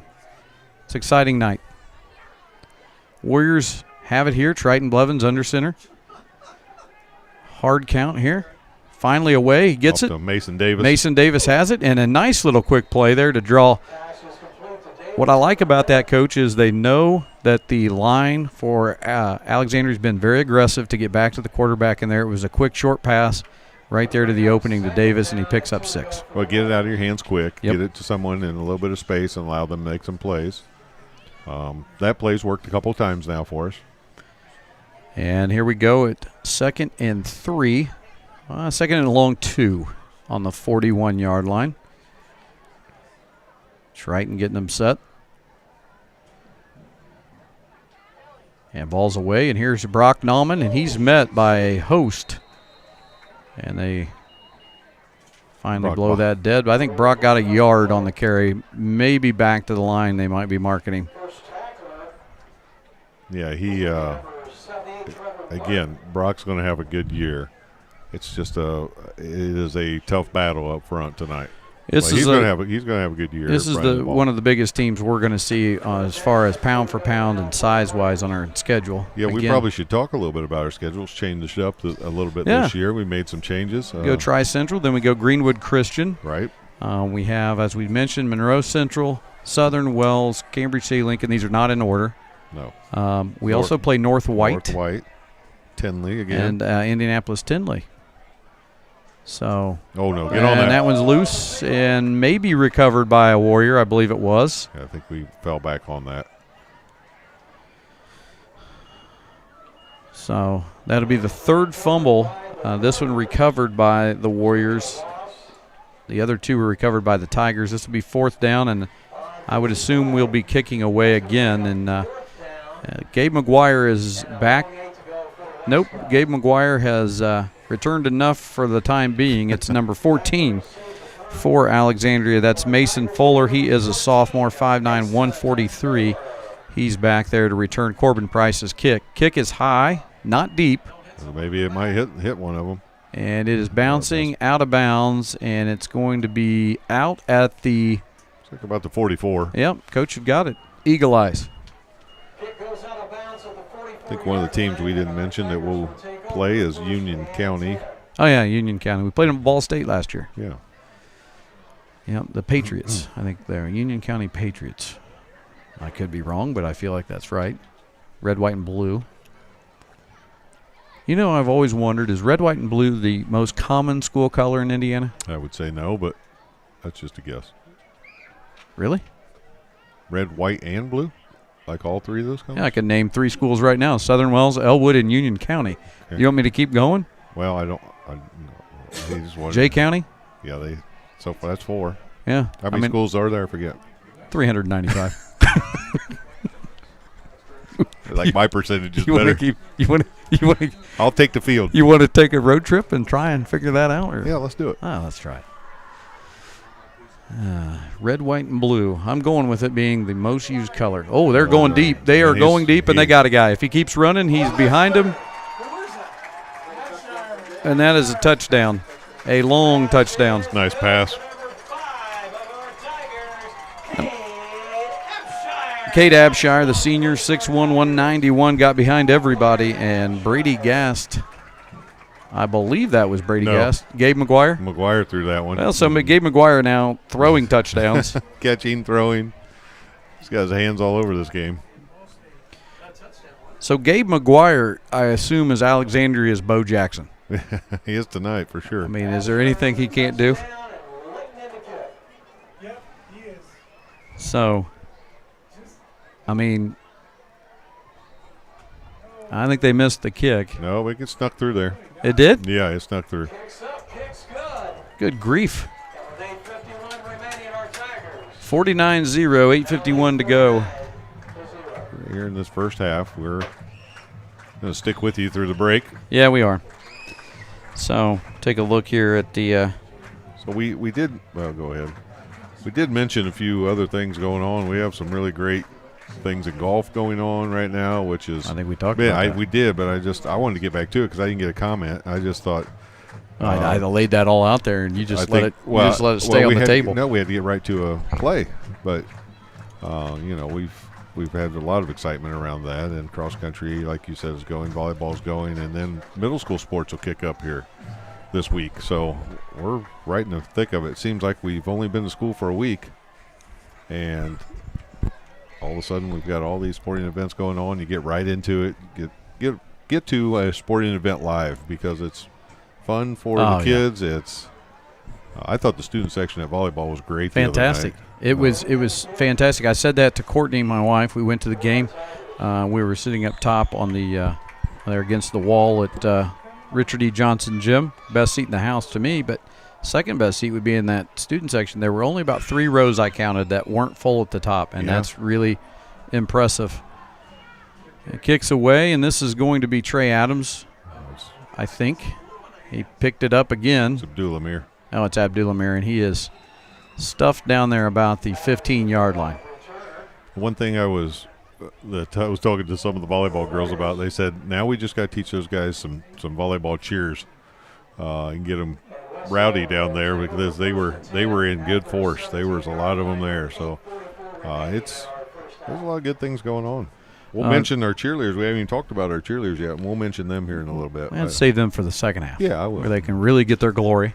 But they're working hard over there. I think we might be in the alternate 7th uniform. Cheerleading squads always have about 14 uniforms. I think we're in what they call Alt 7. That's the maroon with the warrior head. Yeah, we'll talk to our athletic director about that. We get this roster. We got some roster issues we want to talk to with Mr. Denny. Nice run there by Brock Nauman. A good head of steam there. Ran right behind Grayson Mealy that time. They were able to pick up a few yards. You know, something that we haven't been able to talk about that happened last year because we weren't in live stream was what an amazing run by our baseball program and headed all the way to the semi-state. Got to play Lafayette Central Catholic there in Lafayette.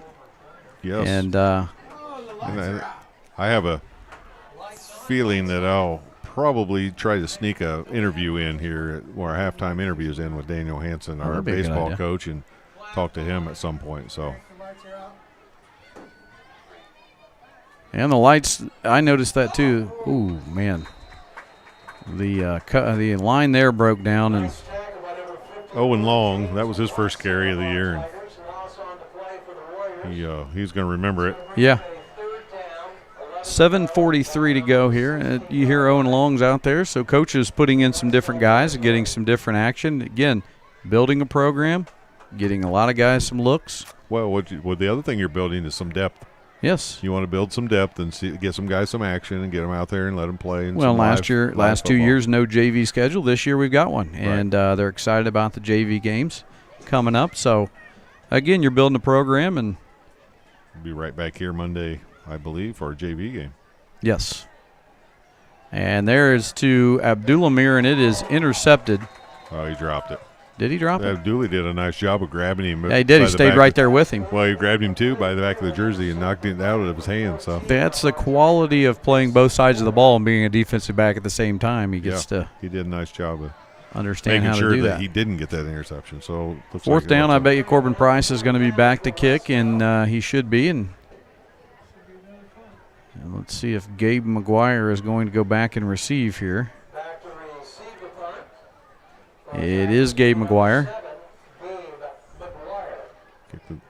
And that's a line drive, go out of bounds.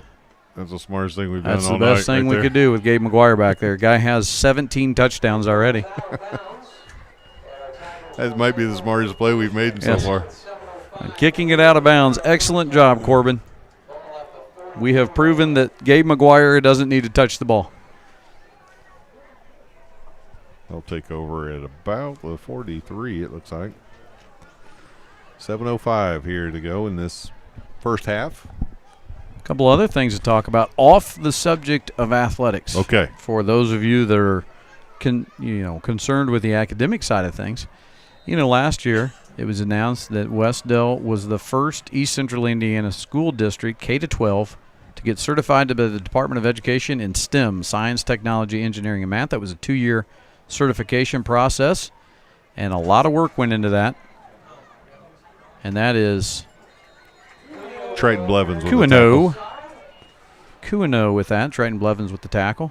Yeah, and here's the other thing that goes along with that STEM is that we host one of the nicest and probably best STEM days across the state, because people come from all over the state. Administrators come from all over the state to see how we run it. To see ours as a model. Absolutely. We have a model program led by David Lamb at the elementary, along with all the staff down there. They contribute into our STEM programming. He is our STEM teacher. And then at the high school, middle high school, you have Austin Williams and several other teachers involved in our Project Lead the Way and our STEM programming.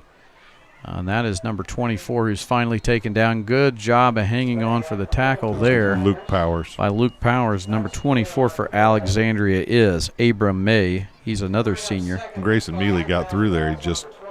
He ran through the gap next to him. They couldn't grab him, but he was able to get through. 15 seniors on their roster. Yeah. And they look like it. They're playing like seasoned veterans. Yeah.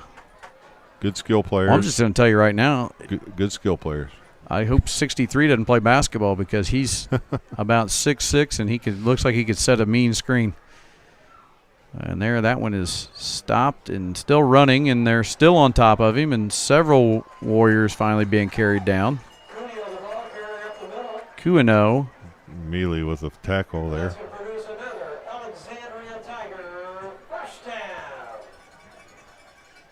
And Alexandria, I'm going to say it's going to be a special season for them, and I'd be surprised if they don't prove me correct, but I would think this is going to be a good year for Pete Gast and a special year for Alexandria football. Coach Gast and I taught together for a year at Bluffton High School when he was under Coach Hostetler, and he was the freshman boys basketball coach. I was the varsity assistant for Wayne Barker, so I spent a year with Coach Gast at Bluffton. Always had a good time at practice. Oh, there's a nice play there. Good coverage, and Corbin Price, I think, gets behind there. No, that's Whitworth. That's Jonah Whitworth. Jonah Whitworth with the sack. Who didn't play last year, so getting some valuable experience. Fantastic to have Jonah back. And a great pursuit of the quarterback there. And a nice job by the secondary to cover him up there. Everybody did a nice job defensively on that play. Jonah showed his athleticism right there. Yeah, we had that for a while in basketball, and we love Jonah. Jonah's one of my favorite guys. One thing about Jonah in basketball and just being around him is he just always made me laugh, and I could always appreciate that out of him. But he's definitely very athletic. Yes. There they are again, and there's a hard count. Hard count. And we jumped. Smart play there. Good hard count. 4:08 to go, and just a little peek into halftime, so you have a plan, Warrior fans, to not go too far. Have an extended halftime interview with head coach of our volleyball program, the legendary Biff Wilson, two-time state champion in 2011, 2014 with the Wes-Del Warriors, and state runner-up in 2009. And I don't want to give away a whole lot about our interview, but those of you that don't know, Coach Wilson has announced this will be his final season at the head of our Warrior volleyball program. And my gosh, 15 years, if I'm correct. And 3 state champion appearances and 2 championships. So 2 out of 3 isn't bad, as Meatloaf would say. Yes, he would. Here is Alexandria on second down. It's a pitch outside to McGuire. McGuire trying to force him out of bounds, and that's some of the best pursuit we've had. Way to force him out of bounds. Minimal damage there. And, even though it's early here in the game still, in the second quarter, you can tell that Coach Gast is trying to work in some other guys to get some experience too. So he's playing some younger guys and some other guys that haven't played as much, getting them some experience because, you're building depth for the season. You never know when you're going to need a guy, and it has to play. And it's the more experience you can get them early in the year, the better off you are. My concern is really that is Abram May, and he put his head down, and he was running over some Warriors. That's why I said, that was a helmet-to-helmet connection there. Yeah, 2 guys hit each other. I have a concern across the field as the night progresses because they've got the home side lights on, but the away side went out. They were on, and they went out a while back. I bet you there's somebody over there just scrambling to work on those. Well, if we see Athletic Director Mickey Hosier climbing a pole, then we'll know something's going on. I know who won't. If we see him lick both fingers and try to grab a wire, we're going to need some help. Looks like a field goal attempt here. Practicing for the season. This is Corey Layton. And this one shouldn't cause him any trouble. Oh, high snap. Let's see if we can pursue this. And we do. And a tackle made there by Mason Davis. Nice job there by the Warriors to capitalize on that. Yeah, we get away from that with no points. 2:56 to go, and Wes-Del will get the ball. So once again, we'll have a long halftime interview. Coach McLaughlin sits down with head volleyball coach Biff Wilson to talk about the year. And why is our athletic director calling you while we're on the air? I don't know, but I'm going to take it. Okay, well, I'll turn you down. I turned myself down while he takes a phone call. Can you tell the athletic director to not talk to us while on live air? Okay. I bet you that was really important. He wanted to know if we got water up here. I don't know. All of a sudden he's concerned. I asked for it hours ago. Is that him over there in the jeans? Yeah, that's it. No. Oh, I thought. That's his dad. Oh. That's the Denny we like. That's the Denny we do like. Carry there was Mason Davis. Yeah, Mason Davis again. Mason Davis getting some good carries here. Again, both coaches working in some younger guys and some different guys. And well, you think about Mason Davis here, exactly what you just talked about, no JV last year. Yeah. Sophomore, and he's, if you've seen him over the summer, his body's changed a little bit. He's a lot ready for a little bit more contact because he's filled out a little bit. Yeah. So you got to get him out there and see what he can do. That's a great opportunity to do it. Hey, lights are back on the visitor side. There we go. Shout out to the Alexandria Maintenance Department. I'm sure there was somebody over there that made it happen. And looks like Triton trying to get out of trouble there as I think the pocket didn't really break down, but he didn't have his receiver on this side that he was looking at open. And this is one of those nights you got to get rid of the ball quick. Yep. You're not going to get a lot of time back there, so when the guy's open, you're going to have to let it go. He's coming up a little bit gimpy there, a little hobble. He's all right. He's fine. He's going to stay in there. Coach Hanson's going to give him the call here on 3rd down and 13. Ball on the 20. 1:38 to go. Clock is running. 49-0. Alexandria leads.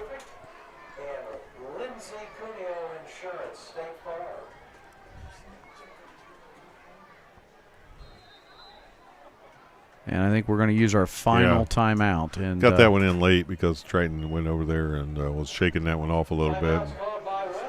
Not a bad It is idea. our final timeout, and we're going to take a quick break here for a message. You're watching Wes-Del Varsity Football on the Wes-Del Sports Network.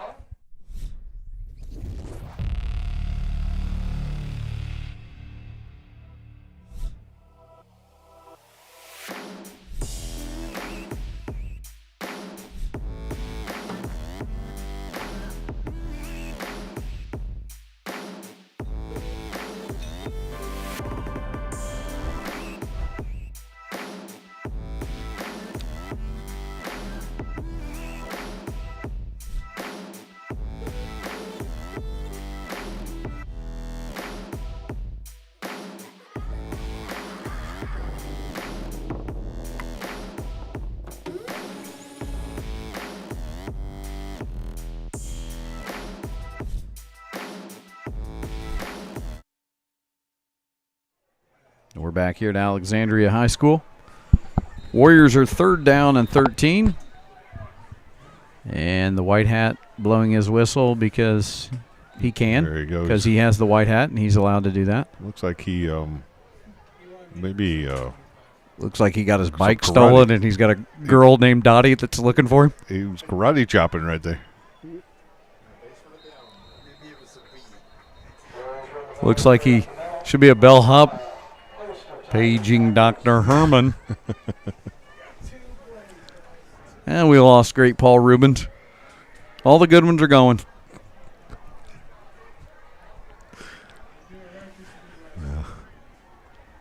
You know, the legends. You know that half of our viewing area doesn't even know who that is due to age. I'm just trying not to laugh on air here, but well, I know you are, but what am I? Oh, that's going to be that's something. Going to be something. There's two flags down now. There's flags a flying. Multiple flags. And Coach Gast has given somebody an earful because it didn't really have a whole lot to do with the play. No, but one of our guys went flying in a way that you don't normally do. If you're already in his back, you probably don't need to push. Nah. Yeah, you might catch it on the 27.3 left here in this. Ball's not going to be on the. Well, they're sorting it out still. First game for That one official. Don't say That one official. No. His hat is not I even know. close to being straight. I know. I saw. It looks like he got Don't. dressed. It looks I like he knew- got dressed tonight. I knew it was coming. Did you know I was going to go after the Yes. hat? It looks like he got dressed tonight, got halfway here, and only could find his son's hat in the car. Knew it That was hat is not even covering half of his head. I knew it was coming.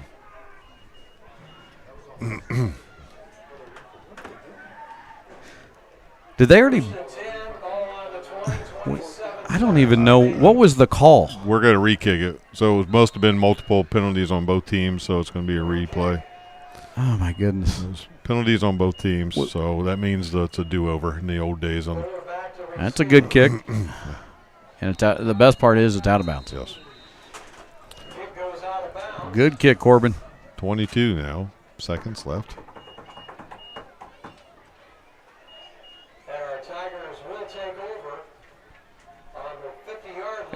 Tell me this: how do you spot where it goes out? Is that just a It's a guess. It's a guess. guesstimation? Yeah. Because that's not even close to where I thought it went out. Yeah. Let's go. I know that's shocking to the fans at home that I didn't agree with that spot, but of course, if you wear your hat like that, you're not seeing anything straight anyway. 45-yard line here for Alexandria. Is there a propeller on top of his hat? I don't think so. I'm going to straighten it at halftime. Good crowd here tonight. Great crowd. Great crowd. Good segue, Coach. Let's see, we're going to hand off We up got the a hand middle. off. That's Q&O. No, that's not Q&O. That's Abram May.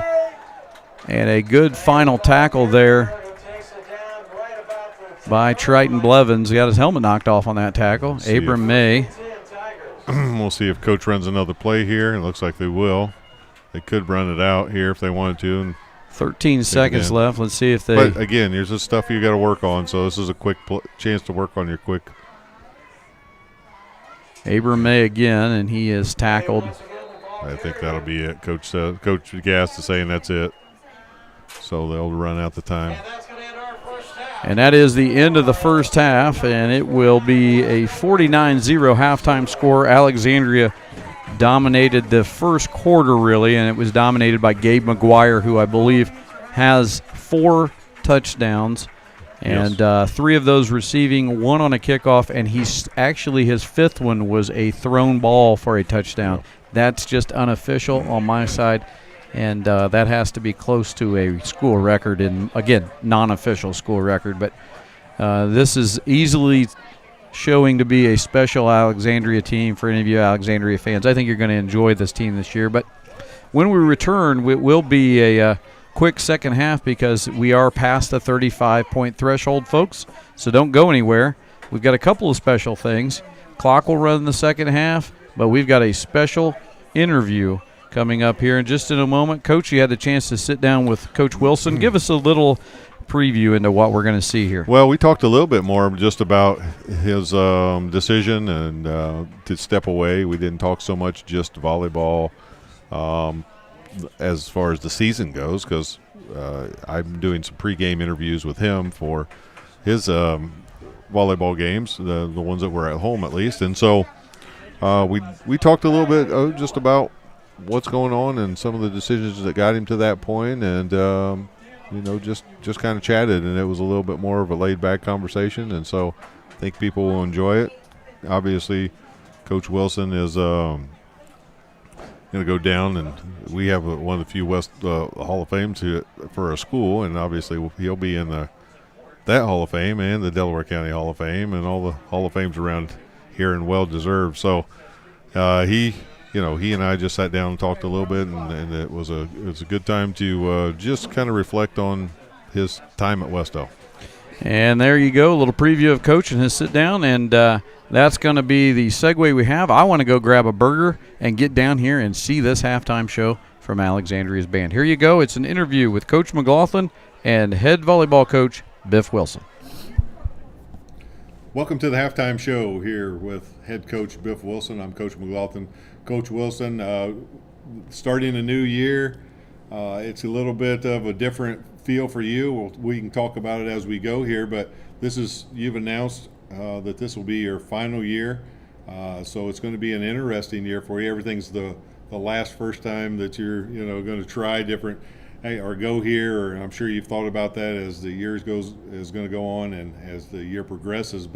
And I can fill you in a little bit about how that feels. But just tell me a little bit about why you came to that decision, maybe, and that maybe when and how you knew it was your time. Math. I'm going to be 63 next year. Well, we would have known. I mean, don't let this baby face fool you. It tastes terrible, yeah, saying that. And it's kind of, I say it sort of abruptly to people and to players.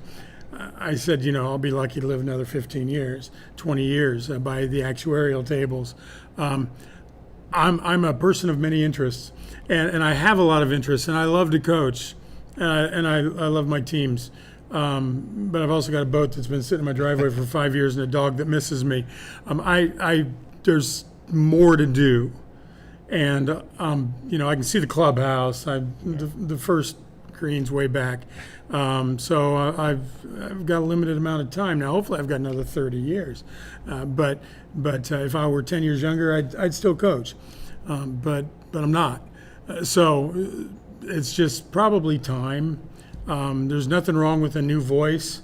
There's nothing wrong with new ways of doing things. Sure. And I look forward to watching. I look forward to seeing the program continue and these younger players develop. So I'm anxious, or I'm looking forward to having more time, but I'm not looking forward to necessarily being out of the gym and not being with my players. So it is kind of bittersweet. Yeah, I know exactly how you feel, and we'll probably talk a lot this year about different things. But the best news is I don't have to coach another match in Cowan's gym. That's a hot box, and this year, yes, it's something. That's I guess one thing. There's always positives. I mean, I'm sure we'll find some more. Yeah. When you look back at all the years of coaching, I know I did this a little bit last year, reflecting on it. It seems like it really went fast. Some of the years, it's just you get in the middle of it, and the dog days are there. But when you look back at all the time that you were in coaching, give me a highlight or two that just popped to your head when you're thinking about these years of coaching. Just something that that's going to be a memory that I always remember. I think starting to coach at Muncie Central was a big deal for me because I had no volleyball experience, and I was taken under Dave Shondel's wing. So I was trained as a coach as opposed to a player. And those were I didn't know that it could be so fun, because it really was. And being a freshman coach or a JV coach, you're a really popular guy in the program because you're not the varsity head coach. Right. So then I'm missing about 5 years after that. I'm not sure what happened, and I landed here at Wes-Del, and it's been a tremendous experience at Wes-Del. I thought Muncie Central was great, and then I came here and just even had a bigger family experience, and I'm certainly not the most popular guy in the program. Well, that's really why I hire female assistants, so I can be the guy in the program, the only guy in the program. But it's as far as things that here at Wes-Del, of course, the state championships are cool. Sure. 3 appearances and 2 wins, and the players that went along with that. But some of my more enjoyable years were actually some of the years where it didn't turn out so great record-wise. Right. Always had great kids. And even if it wasn't, the record wasn't what we wanted it to be, they never stopped working hard. They never stopped being proud of where they played. They never stopped being a part of the community. I guess it's just been a really good experience, and I'll reflect a little bit as we go, but not a whole lot. I'm really pretty much in game mode now, and looking forward to who are we playing, who's next, when can I scout. So a lot of last firsts, a lot of first lasts. Yeah. And not looking forward to it being over, but eventually it will be. Yeah, we all get to that point. I had a coach tell me years ago that, you'll know when it's the right time. And I think both of us have had enough discussions that, we felt like it's the right time to be done. And, it's bittersweet, and I think it didn't hit me really until like after games. Okay, that's the last time I'll be in that gym when I get home and reflect a little bit on the game. So it'll be interesting. We'll have some talks to just see how the year goes, and I think this should be a fun year for you. Oh, yeah, I think so. it's a great group of kids that you've got to work with. So I think you're going to have a blast with them. And you're very involved here at Wes-Del anyway with other stuff. So I'm assuming that some of those other activities that you are part of will continue. I don't think you're retiring from announcing basketball games and things like that, right? No. If everything works out, my people are talking to the Wes-Del Sports Network. I'd love to be up in the booth with you next year. Absolutely. Talking about volleyball. Let's do it. We got a sticking point. I get 2 Diet Pepsis for announcing basketball and for softball. We're kind of stuck at 1 Diet Pepsi right now. But I have confidence in my people to get that done. Well, let's hold out. Hold out for that. Exactly. Second one. We'll talk a little bit about, we're so excited about what's happening, all the fun things here in Wes-Del. Like tonight, we have the following week, we have our opening of our new football stadium. And I think that's just going to be there's a lot of excitement around Wes-Del, and I think there's going to be an extra amount of excitement around volleyball this year. One, because we have such an exciting team. I think the fun team to watch. From seeing them this summer, they're just scrappy and just don't give up on plays, and they seem really fun to coach. And then you've got the football, and we've got golf doing well, and I'm sure cross country, when they get started, are going to do well. So a lot of exciting stuff going on here at Wes-Del. Absolutely, and that was part of the fun of the summer. We were out here 4 days a week. So after practice, you do a lap around the building just to see what's happening with the football field. You see new color out there. I've got my eye on all that extra turf out there. It might be gone by now, but my backyard needs some work. I was going to say, keep you from mowing your grass. Exactly. But that was cool. And you look around the building during the summer, and you see paint, things being painted, improvements being made. We knocked a wall out of the girls' locker room. By design. I mean, it was not out of any anger or anything, but so we're looking forward to some new digs back there, and I'm really looking forward to that football game. Yeah, I am too, and just encouraging everyone to get to that home football game, get to as many volleyball games as you can this year. Wes-Del has always been known for great support. I know that you probably feel the same as I do over the years. Just the amount of support we have and the way we travel as fans. For a small school is just like no other place I've ever been. At least. Oh, absolutely. And the story I tell, and I've told it 1,000 times probably. It was my first home. I think it was our first home loss. This is back in 2009, my first year here. And again, some of my experiences prior to coming here sort of fed what I thought I would expect out of losing a volleyball match. And we lost that match.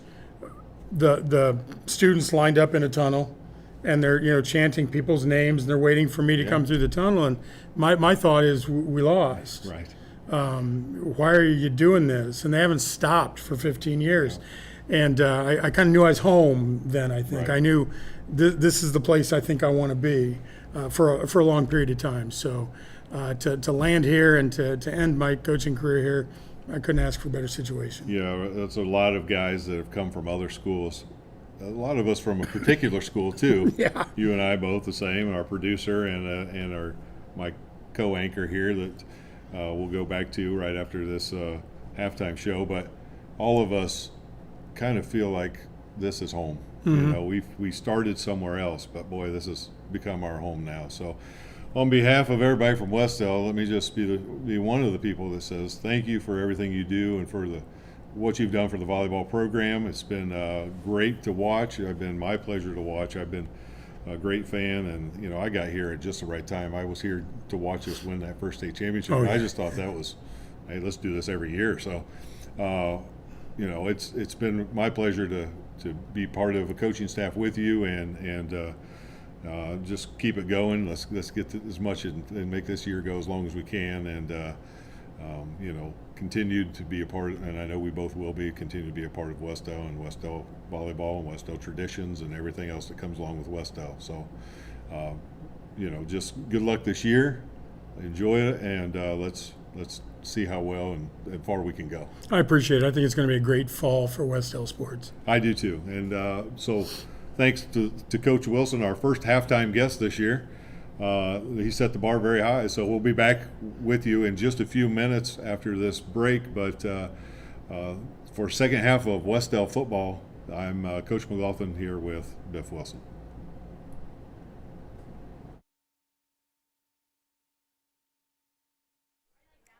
Well, that was another absolutely riveting interview by Coach McLaughlin. You know, I think that now that you're retiring, or your retirement has taken effect, you have found your calling. What? You are our Jim Nance, our Gus Johnson. I'll take it. I'll take it. You're our Vern Lundquist. Well, I haven't lined up this week for this. You know, of course, we have to do the interviews next week ahead of time so that they're ready, and the executive producer has time to edit everything. And so I haven't lined up this week's guest yet, but we're getting there. And, you know, we've got volleyball on Monday, so we probably ought to mention that. We'll be back on the Wes-Del Sports Network. You got a mouse in your pocket? Well, you said we're. I'm working on some guest hosts. But that'll be Monday at home against another MEC opponent, Eastern Hancock. Ah, yes. And then we'll play our other county rival, Wapahani, on Thursday, who I believe right now, and I will see when it comes out, but I believe they were number 1 in 2A to start the season. So we will obviously look forward to that game. That's going to be a fun game, I think, at Wapahani. So hopefully we'll go into that game 3-0 after a win versus Eastern Hancock, but you don't ever want to count your chickens. But we will then go to Wapahani. So it's another exciting week for Coach Wilson and the volleyball team. And a couple of the volleyball girls are here working the sidelines by doing some photography for Warrior Sports, I think it is, or whatever that it's Warrior. Warrior Creative. It's part of our media program, but you'd have to walk down the hallway to get involved in anything. Well, I do like Coach Stanley, our JV coach, but I don't get down that way a whole lot. I'm you're busy. I get tied up down there. You're busy, tied up down there teaching physical education and health to the young Warriors. Yes. Just giving you a insight and giving you next week's schedule since Coach kind of got his way through there. Yeah. We'll jump over volleyball, but it is Monday. And then on Wednesday, the girls' golf, careful with that pizza. Oh, yeah. The girls' golf will be hosting Eastern Hancock. And our cross-country team will be participating in the Arabian Roundup at Pendleton Heights. That is Wednesday. Thursday, we talked about Wapahani for volleyball. And Friday, our boys open up the home season with Tri-Central there at Wes-Del. Go ahead.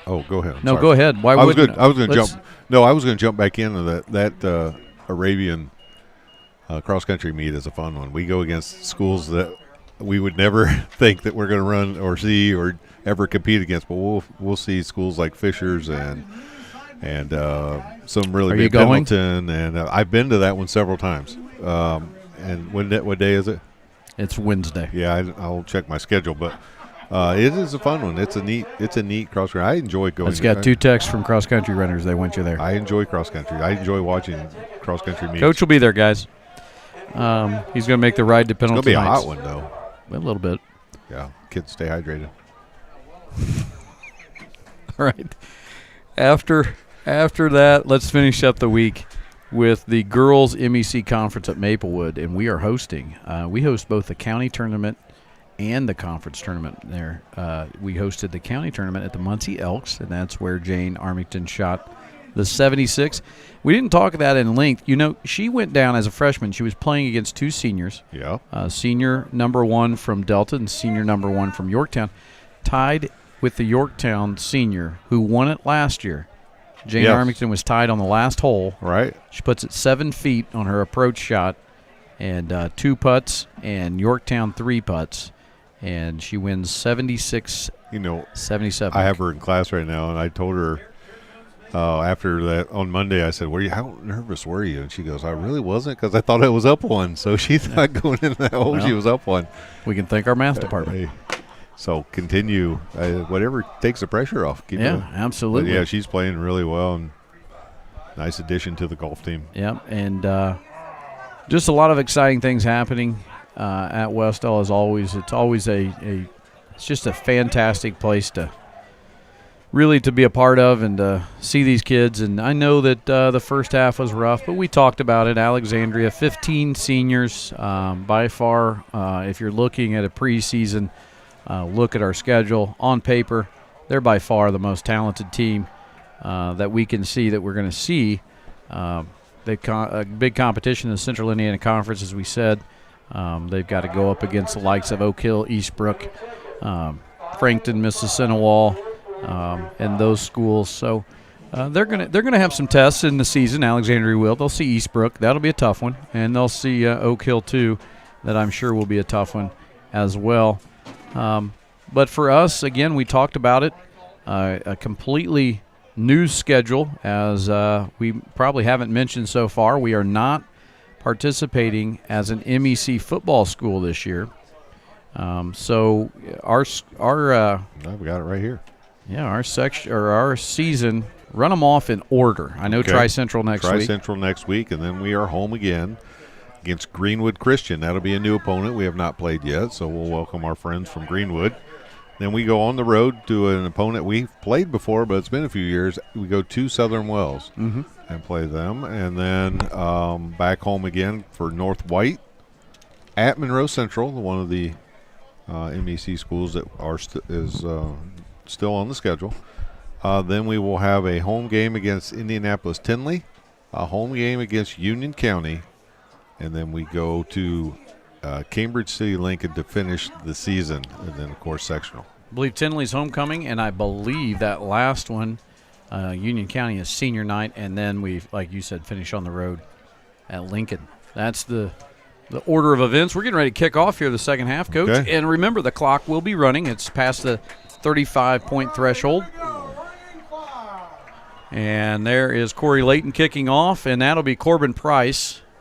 Will be returning, I believe. And Corbin gets around a couple of Tiger tacklers to the 29, maybe 30-yard line, depends on the spot. Right now, the official is trying to pick up several items he's dropping out of his back pocket. He's getting that sorted out. Running clock in the second half. And that will affect Gabe McGuire's ability to get another 5 touchdowns. Well, listen, I apologize if you watch this over, Gabe. I apologize for the new rules. Well, he is he's done a lot of nice things on the field. Let's just say that he's a nice player. He's going to have a great year. Let's hope he stays healthy. At halftime, I didn't know he finished up, but he just whittled a Big Ben clock, grandfather clock at halftime for his grandma. He's doing it all. And there is a yard carry. I think that was Brock Nauman. Picks up about a yard.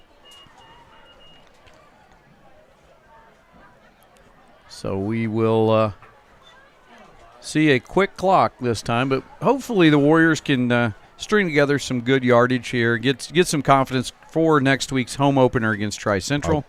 Yes, and I was going to say I would like to apologize that we can't mention all the cheerleaders by name tonight, but they're doing a great job over there.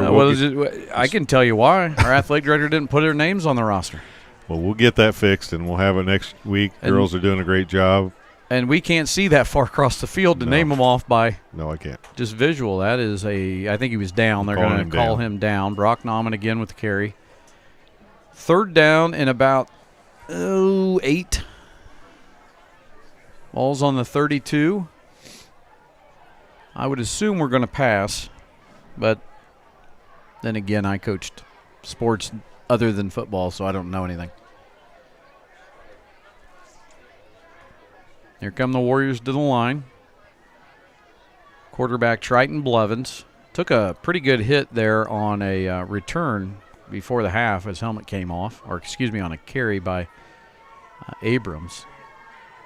Or Abram May. There's a pass. Nice pass. Almost caught by Trey Adams right through his hands. He had a hand on it. Lucky it was not intercepted by the Tigers, and I believe we'll be kicking here as our kicking team comes on.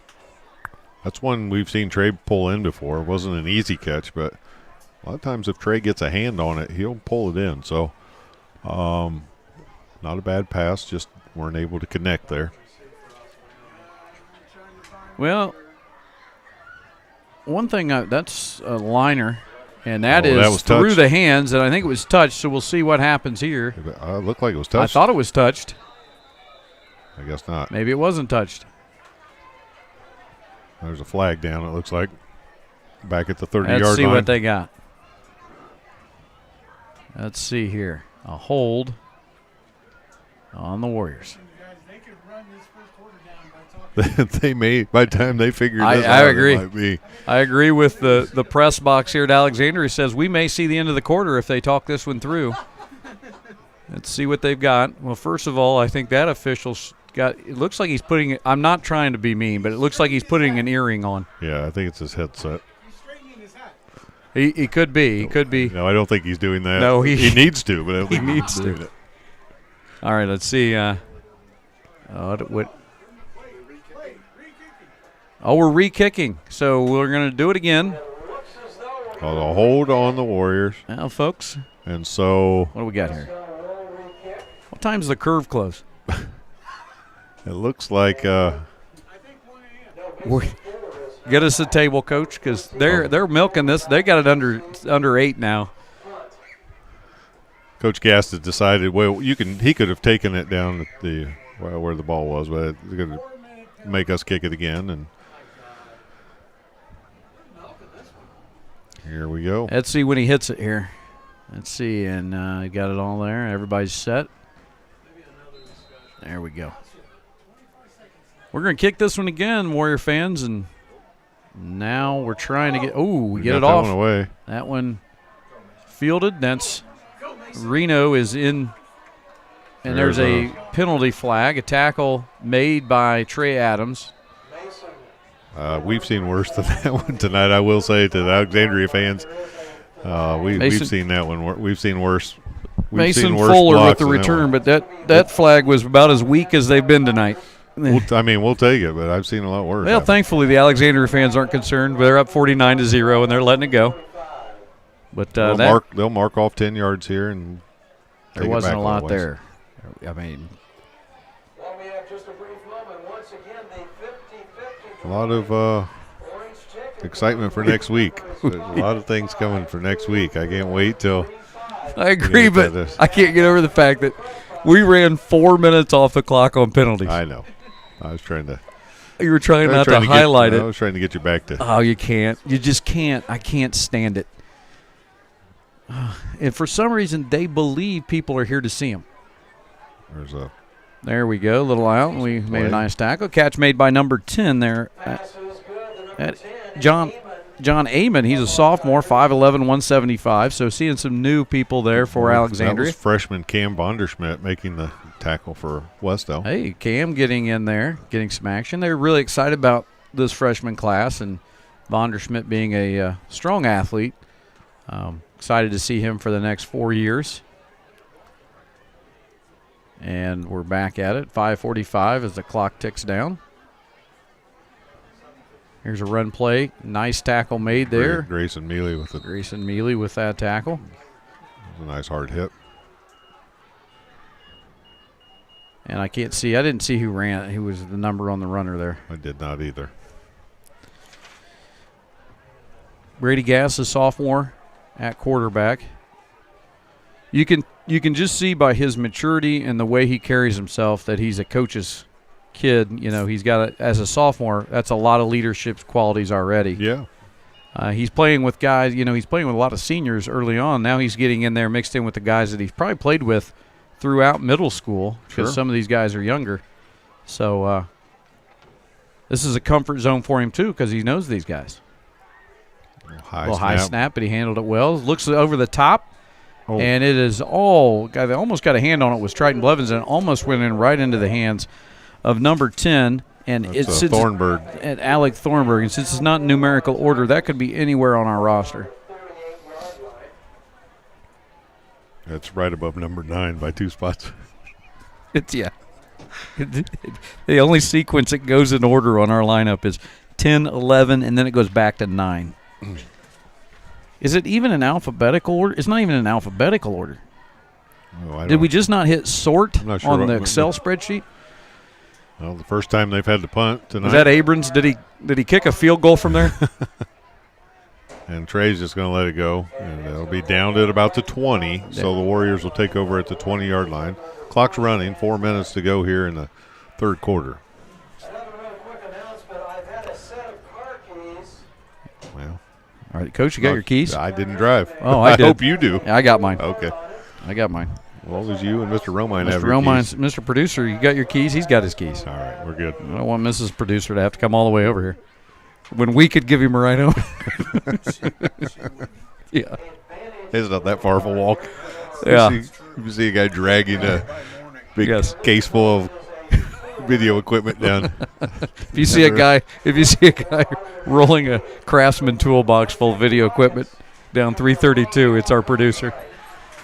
It's like we're in a spread formation here this time. And it is 1st and 10. Back to pass. Drop it back and over the top. Threads the needle there. That was a tough pass and nice pass and catch. And that was, I believe, Abdullah Mir. Yeah. Yes, Abdullah Mir, better known as Dooley. Might be his first catch as a football player. He came right on through. He's had he's had a touchdown in each scrimmage over the summer leading into this. The scrimmage last week, he had a nice touchdown. Nice little catch there. 2nd and 2, 2nd and a long 1, maybe 2. But Triton looked good coming across, coming over the top there and finding Dooley on that route.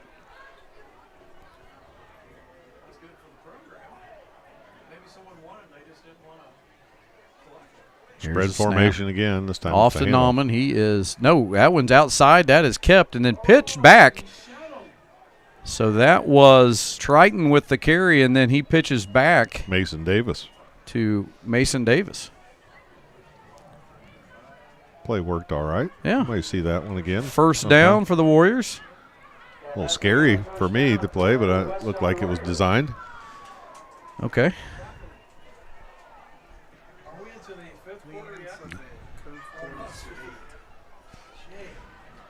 Well, a minute 53 to go here in the third quarter. Staying with that spread formation right now. Yeah. We have done a little bit more throwing than we, I think we'll see throughout the season, but it's good for us to practice.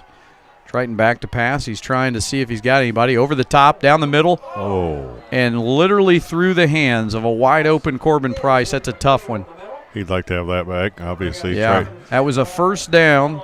Good pass. He had about nobody within 5 yards of him, and that one he just was ready to run before he caught it. Yep. Sometimes you're a little excited when you're that wide open. Well, and sometimes you just say my bad and get back in the huddle. Yeah. You've done that many a times.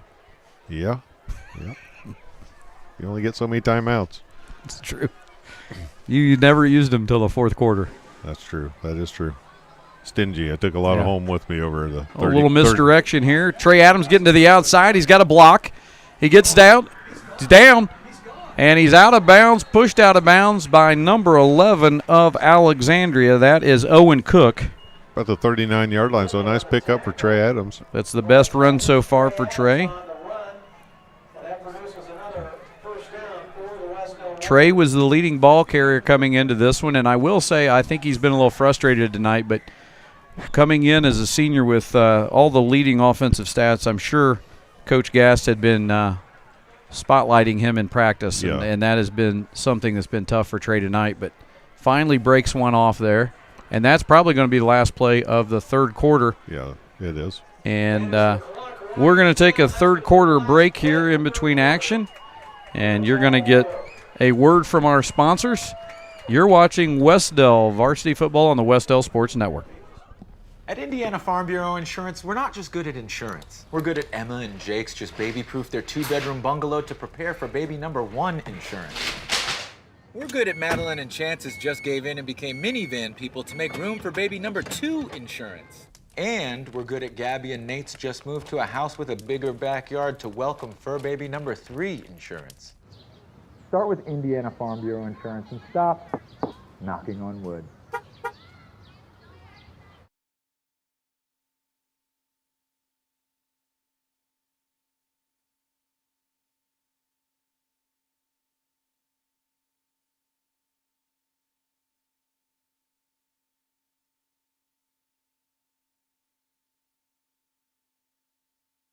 We're back here at Alexandria. For those teams that we've got left, Monroe Central on the road, Southern Wells on the road, and Cambridge City Lincoln, they're going to have to really put it together to outdo the hospitality we've had here at Alexandria. They've given us pizza, and in fact, they've offered us to take home pizza. Wow.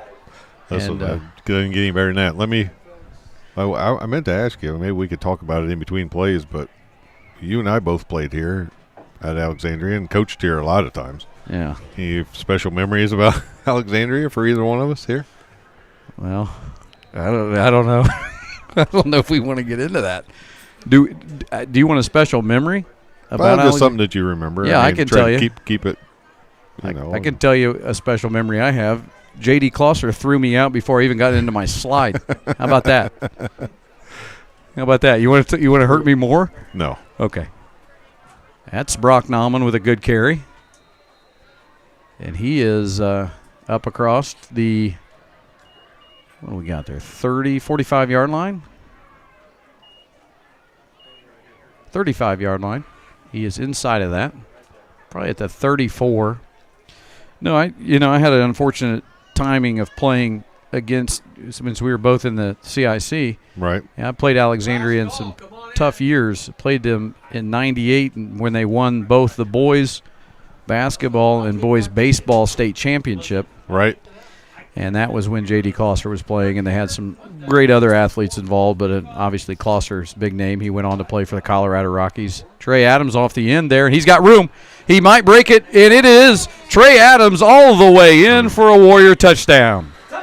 Around the right side there, a little handoff to Trey Adams, and he was able to pick up some steam and take it right down the sideline. And that's the first one of the year, Coach. You can put 6 on the board, 49-6. Trey Adams with an excellent second half here. He's had 3 or 4 really strong carries, and that one he took to the house to get the Warriors on the board for the first time in 2023. Trying to get the tee out there. We haven't had to worry. Well, we haven't had to worry about the tee. So we're trying to get the kicking tee out there real quick and see if we can get this off. And I thought that might be a possibility that Gabe McGuire would come out and just hold it for us. He's done everything else tonight for. And that got blocked. And that one got blocked. And I'm going to say there were a lot of Tigers in there. But needless to say, Trey Adams with his first touchdown, rushing touchdown of the season, and the first score for the Warriors. Good for him. You brought up the subject. Did you have any memories that you wanted to pass? Well, I did have one of my favorite memories I had as a coach was that my first victory of all time, and I didn't get a whole lot at the other school I was at, but the first victory was against Garth Cohn, who couldn't have been nicer, and came in my locker room afterwards and brought his wife in and just talked to me about being a young coach, and man, he was awesome, and of course I got to know him a little bit more over the years, but just that was special for me. So as far as a player, no, it never was really ever good come over here. Not to come here. No, they were good battles, but it was a tough place to play. Yeah, in basketball for sure. Tough place to play tonight in football. Yes. Of course, all 3 of us up here are not Wes-Del grads, and all graduated from the same school down the road here a little bit, another CIC school. Yeah. It was a good place to be from. Yes, it was. 10:21 to go, and the Warriors will be kicking off, and I'm hoping to not see Gabe McGuire, and I don't think he's back there. No. Good. They've got a couple other guys here. Let's see who they got. They've got 14. That is Mason Fuller, and they also have number 11.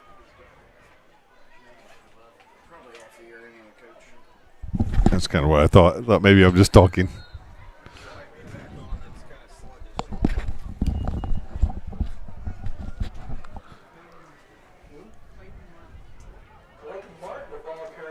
So 7 minutes and 50 seconds left here in the game. It's going to bring up 4th down for the Tigers. Wes-Del with a couple of nice stops here in a row.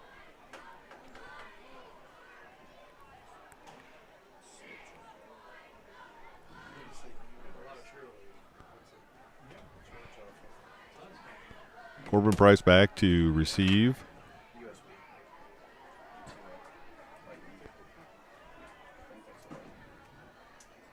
Looks like they're going to go for it instead, and they make the play is Thornburg, who sniffs that one out and makes the tackle. That's number 10, Alex Thornburg.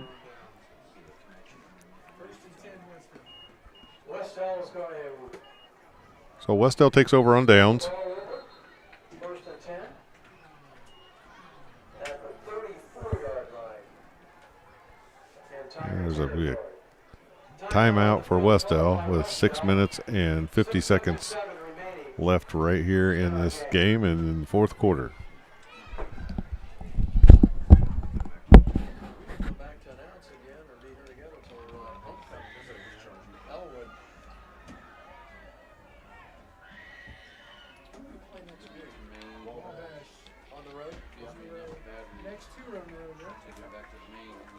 Next week, our Tigers will be on the road. They'll be up at Wabash, Indiana. And our next home game is going to be homecoming right back here at Tigers Field against the Elwood Panthers.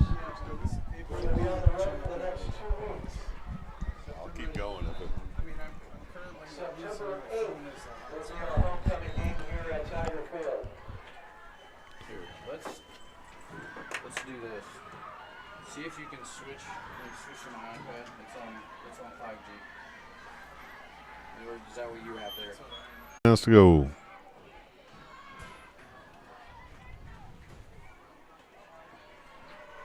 Sorry about that, Coach. We have a little issue. Mr. Producer and I had to work our way through some internet issues. Just let me know if I can help. There's a handoff up the middle. And that's Riker Malk again. So we got a lot of younger guys in the game. Got some younger guys in. That's good. We're going to have to talk to our tech guy, get us a new jetpack for the next 3 games on the road. But we got a couple of weeks before we have to worry about it. But we'll have everything up and ready for that home opener. Oh, we'll be good. Home opener, we have the internet connection in the booth. So Cam Vonderschmidt at quarterback and Riker Malk at the running back spot. There's a pitch play. And that's on the outside, and that is... And that's close, and that's a touchdown, is it? They got a penalty here. That was Tecumseh Dyer. Tecumseh Dyer, number 4 with a touchdown for the Warriors. Let's see who the penalty's on. I think it might have just been... Just somebody's hat fell off? No. Now, that could have easily been the case. 4 minutes to go. Touchdown is good by Dyer for the Warriors. Who was the baseball? The old guy who used to dress up to baseball. The clown guy? As a mascot, yeah. Oh, well, wore his hat like a rally cap all the time. I can't remember his Reminds name. me. That's what that officials. Yep. Still giving us the low battery warning here, but as long as we can hold on here. So it was my. Did it go down again? No, we're still rolling. All right. All right. That one is no good. No good. Had plenty of length. 49-12, though, and the Warriors have put in 2 touchdowns here in the second half. We're seeing both Alexandria, a couple of their younger squad members, and the Warrior younger squad members. So it's been nice to see both coaches utilizing everybody. The Warriors.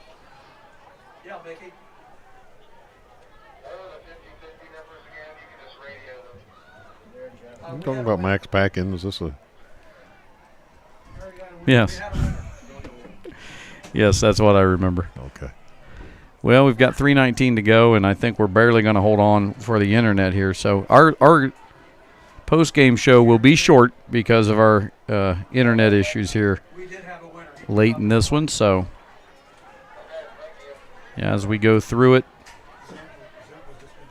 Coach, we can kind of talk through things. But I think you just move on to next week at this point. I mean, not obviously right in the middle of this game, but I mean, after this, you look at some things, you watch some tape, you learn from it, you grow, and you get really excited about the home opener. If I know Coach Knuckles, like I think I do, he'll spend some time showing some film, and then they'll move right on and start preparing for what's going to be a great week for Wes-Del football. And we hope we've got about 3:19 here once we kick off. Again, that's going to be a running clock, and I would assume Alexandria will try to run out most of the rest of this clock for the game. But next week, big week for Wes-Del football. They will open the new facility. The new track has been expanded to an 8-lane track from a 6-lane track. We have all new LED Musco lighting. All new concrete walkways into the facility, and then obviously the new field turf on the football field. So really excited. I enjoyed, it was a risk to go with the maroon track, but I like it. Yeah, it looks good. It looks really good. Filled in a lot of holes, so all those kids that used to jump in those mud holes and go home all wet and dirty aren't going to be able to do that. Yeah, we fixed our upgrade. drainage issues around the outside of the field so that we don't have the ponding anymore. And it looks unbelievable. So it's going to be exciting. Again, 5 o'clock will be the ribbon cutting. 5:30 there'll be an open facility for all of the community to come in and take a look. And the football team will take the field about 5:30. You can get a chance to see them up close and personal. Then we'll clear the facility for the Athletic Boosters tailgate, and we'll bring you back in for kickoff at 7 o'clock with Tri-Central. I think the Trojans are just as excited to come to our place next week, I've heard. Okay. To play on that new field, to be the first visiting team that gets to play on that field. Absolutely. So, again, the field named after Paul L. Parker, first superintendent who brought football to Wes-Del in the early 1970s. You know all about the early 1970s, Coach. I was living then. You were living. Yeah. I didn't make it to the 70s. I made it to 1980. I missed only a month of it. Only a month? Yeah. Yeah, that was probably the biggest impactful month of the decade. I don't know. If January of 1970 was, I guess I missed it. A nice tackle from behind. Nice little pitch play there. That's number 87 for us. Coach, who is that? Well, let me try to find it on our roster. Well, it's not numerical order. No, it's not. And it's not on our roster. Who puts their roster in numerical order? Only every other school in the state of Indiana. Seems like that makes too much sense to me. Yeah. Again, folks, make a phone call to Athletic Director Kai Denny and tell him you want a numerical order roster. I don't know who 87 is, to be honest with you. Can you guys come back next week? Yeah, can you come back and entertain us? Number 87 is Braden Losh, Coach. Oh, my bad. I didn't see Braden Losh. I don't know how I could have found the pitch play out there. Oh, that's a nice little run. Behind again. That's Braden Losh that Losh held on to him. He also finished off by number 60. That's Noah Losey. And there you go. And 44, the ball carrier for Alexandria, and that is Alexandria will have to A.J. Granger. They'll have to run one more play. You know how easy it was to find A.J. Granger because he was right after 39 in order.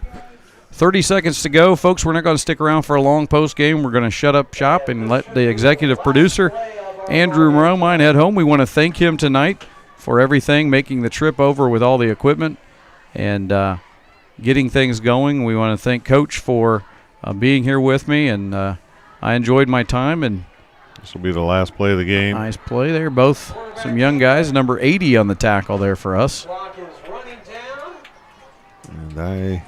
And that's it. End of the ball game, 49-12 victory for the Alexandria Tigers, and good luck to Alexandria moving forward in the CIC. I believe they're going to have a outstanding season. I'll be looking for Gabe McGuire to be in the Star Press multiple times with multiple touchdown games because he had a great one tonight. It's a tough one here for the Warriors. Early on, it was the experience of the Tigers that really showed through. But I saw a lot of nice things out of our Warriors, and we're really excited about next week. I think that's really just where we go starting tomorrow morning is let's get ready for the home opener. Let's get ready for Tri-Central. And, Coach, your final words. Well, you'll be able to hear what Coach Knuckles has to say pregame when we talk to him a little bit about what's, what his thoughts were about the game and moving on to the next game. And I think you hit it on the head. I think it's just about learning and moving on. We knew what we were getting into coming into this game. We did able to put some points on the board, so that's a little bit of a positive heading into next week. But listen, it's all about next week, and at this point, it's all about this home opener. Anytime you open at home, it's always exciting, just like it was for Alexandria tonight. But it's going to be even more exciting next week when we get a chance to do this. And folks, if you haven't seen this facility, because we've both seen it, it is unbelievable. You need to get out there and see it. It's going to be one of the nicest places in the area, if not in this whole northern part of the state. So come out next week and see us and be a part of something special, because we're not going to get another chance to do this first night like we're going to do it. So come out next week and support your Warriors. And on behalf of Coach I Am the Soup, we will see you next week at Paul L. Parker for the grand opening of our new field. So until then, make sure you get out next week to a volleyball game, walk out there to a golf match, see a cross-country meet if you can. But we will be back here bringing you the Wes-Del football from home at Paul L. Parker Field next Friday, August 25th. Have a great weekend. For the Coach on the Soup, we'll see you next time.